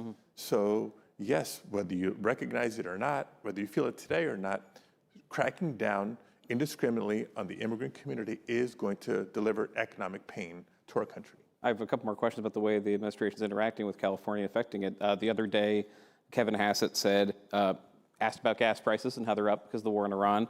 California could look itself in the mirror because right now, Californians are hurting with their almost $6 gas. So does he have a point there? Should the state be lifting the gas tax during this moment of crisis? No, I think that's an attempt to deflect. What we should be doing is ending this war, which was unjustified and not authorized to begin with. Donald Trump's failure with the Strait of Hormuz especially is the biggest cause for the increase in gas prices over the last couple of months. If we want to talk about governance and long-term planning, gas tax revenues is what funds transportation projects. That needs to continue. We should be investing more in infrastructure to build for a growing economy and a growing population, not less. And California probably needs that revenue even more because this administration, which has it in for California, has not been shy about trying to kill projects and claw back federal funding. So California is doing what it needs to do. And they're also trying to change the voting system around the country, and you've pointed out that's not the purview of the federal government, but they're trying. And we know a little bit about that as California's former Secretary of State. Yes, that's why I bring it up. So the SAVE Act, we know where you are on that. You're against the Save America Act. They're passing. The administration's trying both through executive orders and through a friendly Supreme Court in stopping counting ballots that come in after Election Day. How would that affect California if they succeed? So California is one of the states that is very accommodating when it comes to people who choose to vote by mail. Vote by mail is safe, vote by mail is secure, and yes, it is very convenient for a lot of voters. If you look across the country, it's not just California, a supermajority of states have some form of no excuse vote by mail, universal vote by mail, et cetera. Donald Trump himself votes by mail, so I can't help but point out the hypocrisy here. But in a state where they stop counting it on election night, yeah. Right, so in California, as with many other states, as long as your vote by mail ballot is postmarked on or before Election Day, if it arrives at the elections office within a few days after the election, it's still counted because you as a voter, submitted it on a timely basis. That is now a question before the Supreme Court. If it were to be reversed and say, no, it has to arrive by election night, then yeah, you risk disenfranchising a whole lot of voters, even if you mail it early, right? This administration is more than teasing about slowing down the U.S. Postal Service and its delivery of election material. They're trying to disenfranchise voters. That's voter suppression, pretty plain and simple. And you answered part of it, but I've seen conspiracy theories sprout up around the country about why it takes California so long, why results reverse after the election. Is it not worth getting the state to count these votes faster? Is there nothing that could be done? Yeah, well, you hit the nail on the head. It's a conspiracy theory. Okay. Why does it take California longer to count votes? Well, number one, it's not just a state of 40 million people. It's a state of more than 22, 23 million voters. So the raw number of ballots that need to be processed and counted is bigger than, with all due respect, states like Rhode Island and Connecticut and Iowa, et cetera. And of course, you want to make sure that the votes are counted and audited before you certify elections to ensure the integrity of the election. So it takes a minute to do the signature verification, et cetera. The practical reality is this. Come election night, with an upcoming primary, the November general, you have a pretty good sense of the outcome of most races, even though they're still counting the final ballots over the course of the next several days. It's only the close contests that take longer. And you want it to take longer because you want to get it right. That's the bottom line. You'd rather get it right than get it fast. Now, are there things that maybe can shave a couple of days or the course of weeks to get it done in California? Yeah, maybe. But the priority has to be on getting it right, not getting it fast for getting it fast's sake. Well, I think you're about to say you're going to endorse for governor, but we'll have to leave it before you do that. Thank you for this conversation. Oh, I can't run, not eligible. Thank you so much. Thank you very much, everybody.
Please welcome Gianni Infantino of FIFA and Max Tani of Semafor.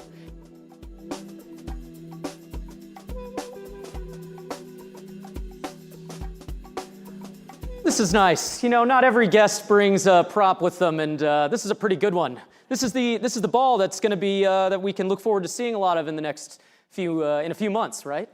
Yeah, exactly. This is hello everyone. First of all, hello. Great to be here. This is actually the official match ball of the FIFA World Cup, which is starting in 57 days on the 11th of June. So quite exciting. With 57 days to go, how's your mental health? How is your sanity? Are you feeling totally zen, or a few occasional sleepless night? You seem pretty happy. No, I am. Of course. Look. You see this? Look at this. Look at this.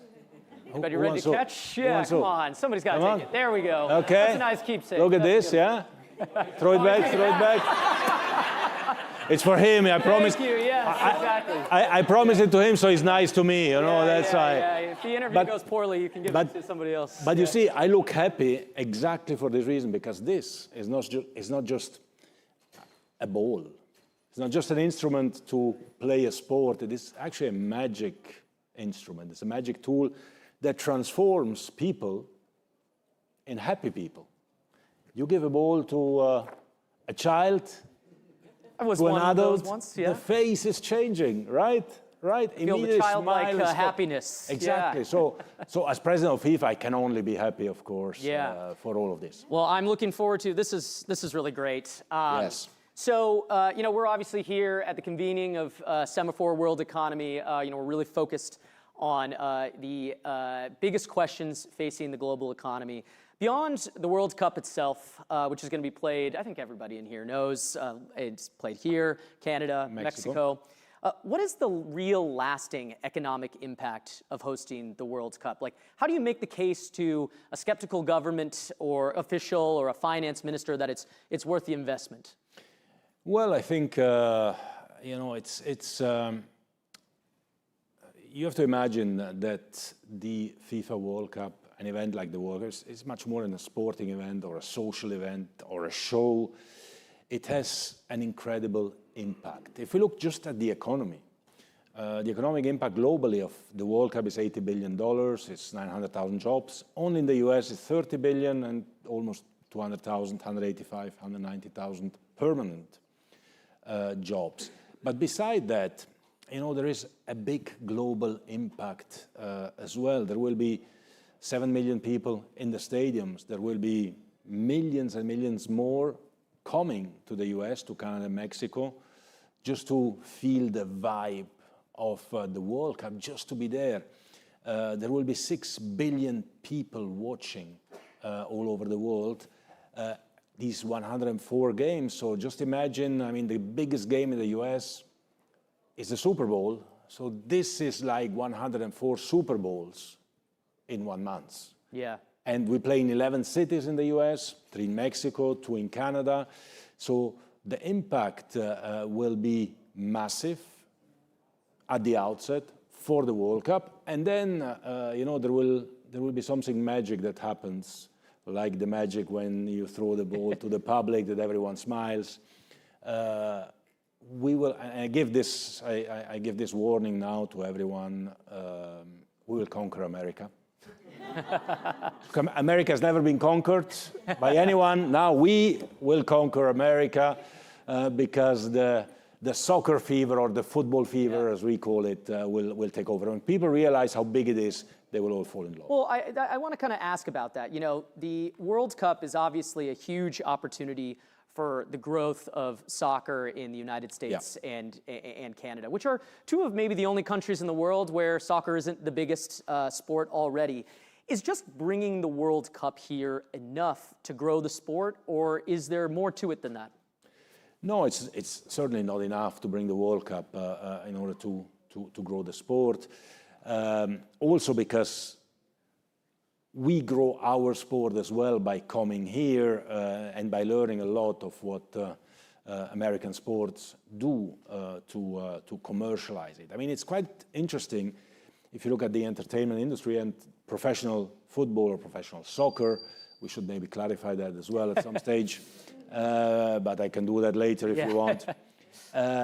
Is obviously as well entertainment. We have the whole grassroots activity, the schools, the amateur game, which is one thing, but the top is entertainment. And it's interesting because if you look at the entertainment industry as such, it is dominated by the United States, by the United States of America. The movies, the songs, everything that happens here has a huge impact. But if you look at those people who have the highest number of followers in Instagram, TikTok, and all the social media, well, at the top, you have soccer players. Right. You have Ronaldo, you have Messi. So the only entertainment industry which is not dominated by the US actually concerns the #1 sport in the world. Yeah. So if we want the football or soccer economy to grow in America, and that's what I want, definitely as president of FIFA, I want it to grow here, I want it to grow in China, I want it to grow in what else, Middle East, in India, in all these big countries and big economies, then we need to show to the people what the impact can be. And then we need the people we are here in an economic forum to invest. Yeah. To invest in the game, to invest in FIFA, to invest in MLS.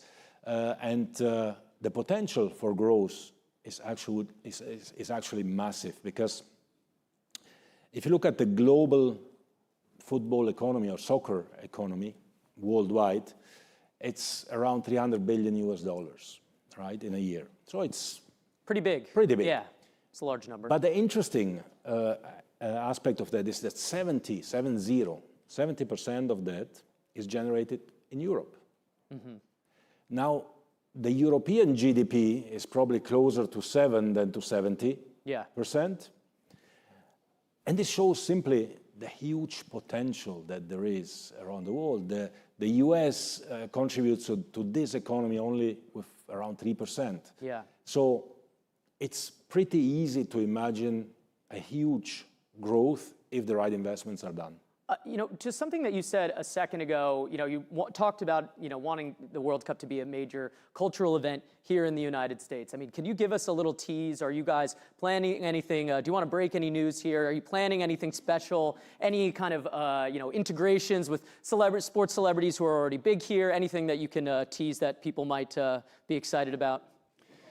Yes, well, of course, we are involving in the World Cup, all the celebrities that you can imagine from other sports, from American sport. I mean, we had Tom Brady, Shaquille O'Neal, and others in our events. Already, they love it. We will have, for the first time in history, actually, at the final, which is taking place on the 19th of July in New York, New Jersey, we'll have, for the first time ever, a halftime show. A halftime show curated by Chris Martin and Coldplay. So I cannot yet tell you which artists will be performing, but it's not one, it's more than one. and it will be the biggest in the world. It will be fantastic. Very, it's very, the first time in history. Very, very excited for that. To return to the economic piece again for a second, yesterday on stage, right here, the CEO of Hilton said that so far the World Cup isn't looking as strong for hotel reservations as they expected. He said there might be a lot of late bookings. That's kind of how things go. People look to see if they'll get a better rate, or in a lot of cases they don't. But that's where it stands right now, a few months out. What do you make of that assessment? Oh, well, I'm sure that all hotels will be pretty fully booked. I can give you our statistics, not with regard to hotel reservations, because we are not in charge of that, but with regard to tickets. So we have around 6.5 million, maybe a little bit more, tickets for sale for these 104 matches. When we started our first sales phase, in 4 weeks, we got 500 million, to be precise, 508 million ticket requests. 500 billion tickets requested from 211 countries, by the way, more than the number of countries in the UN, who wanted these tickets. Now, to put this in perspective, the World Cup exists since around 100 years.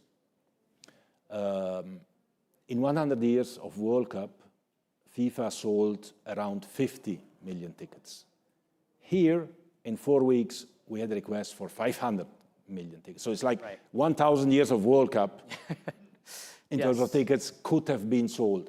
We didn't sell all the tickets, we could have, but we didn't sell. We sold around 5 million so far, and because we want to keep a few for continuous sale until the start of the tournament to give opportunities to latecomers as well to have the chance to come. So the ticket demand has been unprecedented, and all those who buy tickets, they probably need to sleep somewhere, I would imagine. True. So maybe they go to Hilton as well. But can I ask you a question? On that. This has been something that I live in New York City. Our new mayor Zoran Mamdani is a huge soccer fan. Yeah. He's kind of talked about. He and others have kind of talked about the prices of tickets, and there's been proposals about can we cap this? Can we do some sort of regulatory thing? But I guess to talk about it more broadly, how do you make it so that the World Cup is an experience that the average soccer lover, the football fan, can enjoy, and not that it just becomes something that is only for millionaires and billionaires and folks that have a nice disposable income? Yeah, well, we have a ticket category for hardcore fans at $60, including the final.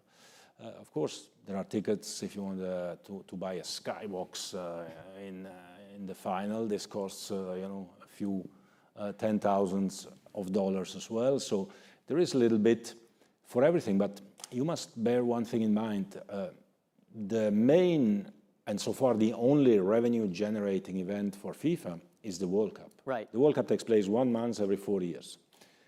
So we generate money in 1 month. The 47 other months until the next World Cup, we spend that money. Right. But what is interesting, I say it a bit jokingly, but what is interesting, what many people don't know, because of course we generate billions in a World Cup, what people don't know is that FIFA is a non-for-profit organization, which means that all the revenues we generate, we invest them in organization of the game in 211 countries all over the world.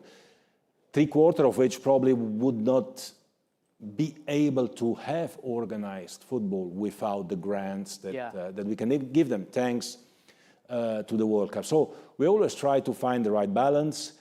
Here we are in a very special market. I'm now more or less living here since 2-3 years to understand it better, to feel it better. I mean, nobody complains when you go to a concert or when you go to an NFL game or whatever about the ticket prices. I think they do. They definitely do. Yeah, they do. But I understand maybe, what you're saying. but it's the market. Plus there is another element here in the US which I didn't know before as well, which is resale of tickets is legal. Right? In many other countries, it's illegal. So once you buy a ticket, you can resell it. Yeah. And who makes the money? Well, the one who resells it, Yeah. as opposed to the organization that organizes the event and reinvests it in it. So I talked to your staff on our prep call. We talked about this. They mentioned that you didn't want to talk too much about the geopolitical stuff, so I'll kind of steer clear of it. But I want. Yeah, I can talk about anything. All right, I know you're pretty good at talking. That's they what I've are gone for always last- yes. worried about everything. Well, I want to ask. Well, discussions with the American government, with the Canadian government, with the Mexican government, to see how we can have the possibility for fans who have bought tickets to be able to enter the country, right? Of course, there needs to be always a visa, but we already obtained that there is a quicker path to obtain a visa for many fans, and that works actually quite well. But also for those countries where today they have difficulties in even obtaining visa, to have a situation where we can have fans of these countries. And that's the first element. The second element, and I'm speaking as, myself, a son of immigrants. My parents immigrated from Italy to Switzerland. They didn't go that far, but still in another country, right? Yeah. Well, at that time it was quite far, but, but certainly from Italian to German speaking, it's quite something. And even though I grew up in Switzerland, I grew up as an Italian as well, eating pasta and eating pizza and all these kind of things, and cheering for the Italian national team, who will not even be at the World Cup, but that's another story. That's very sad. That's very sad, but that's a different story. What I want to say is that in America, we have, populations from all over the world. We have fans from all over the world who are here because their parents, their grandparents came, and they are proud and will be proud to see their team or the team of their parents' country or their grandparents' country, and they will come and cheer for them.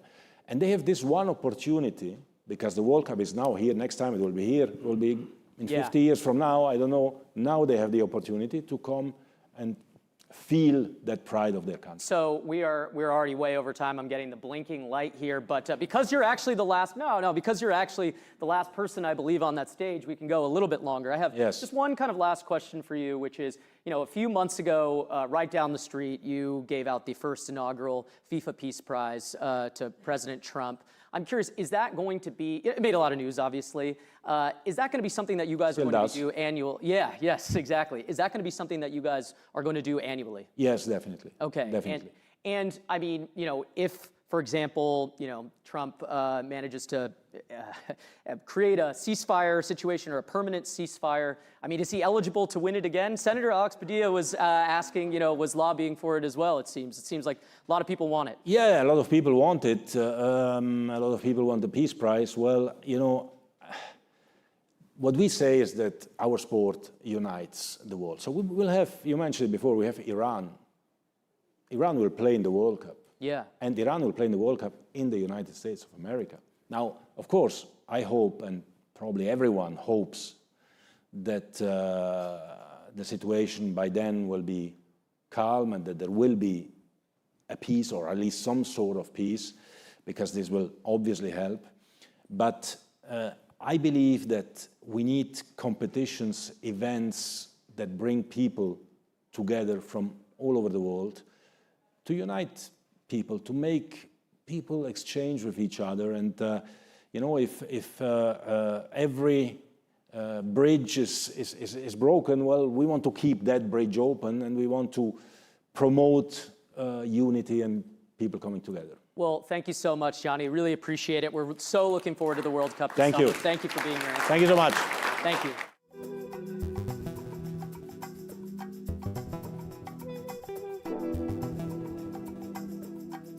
Thank you for attending today's live journalism, and to our partner West Health. We hope to see you again tomorrow morning starting at 9 a.m. here at the Conrad.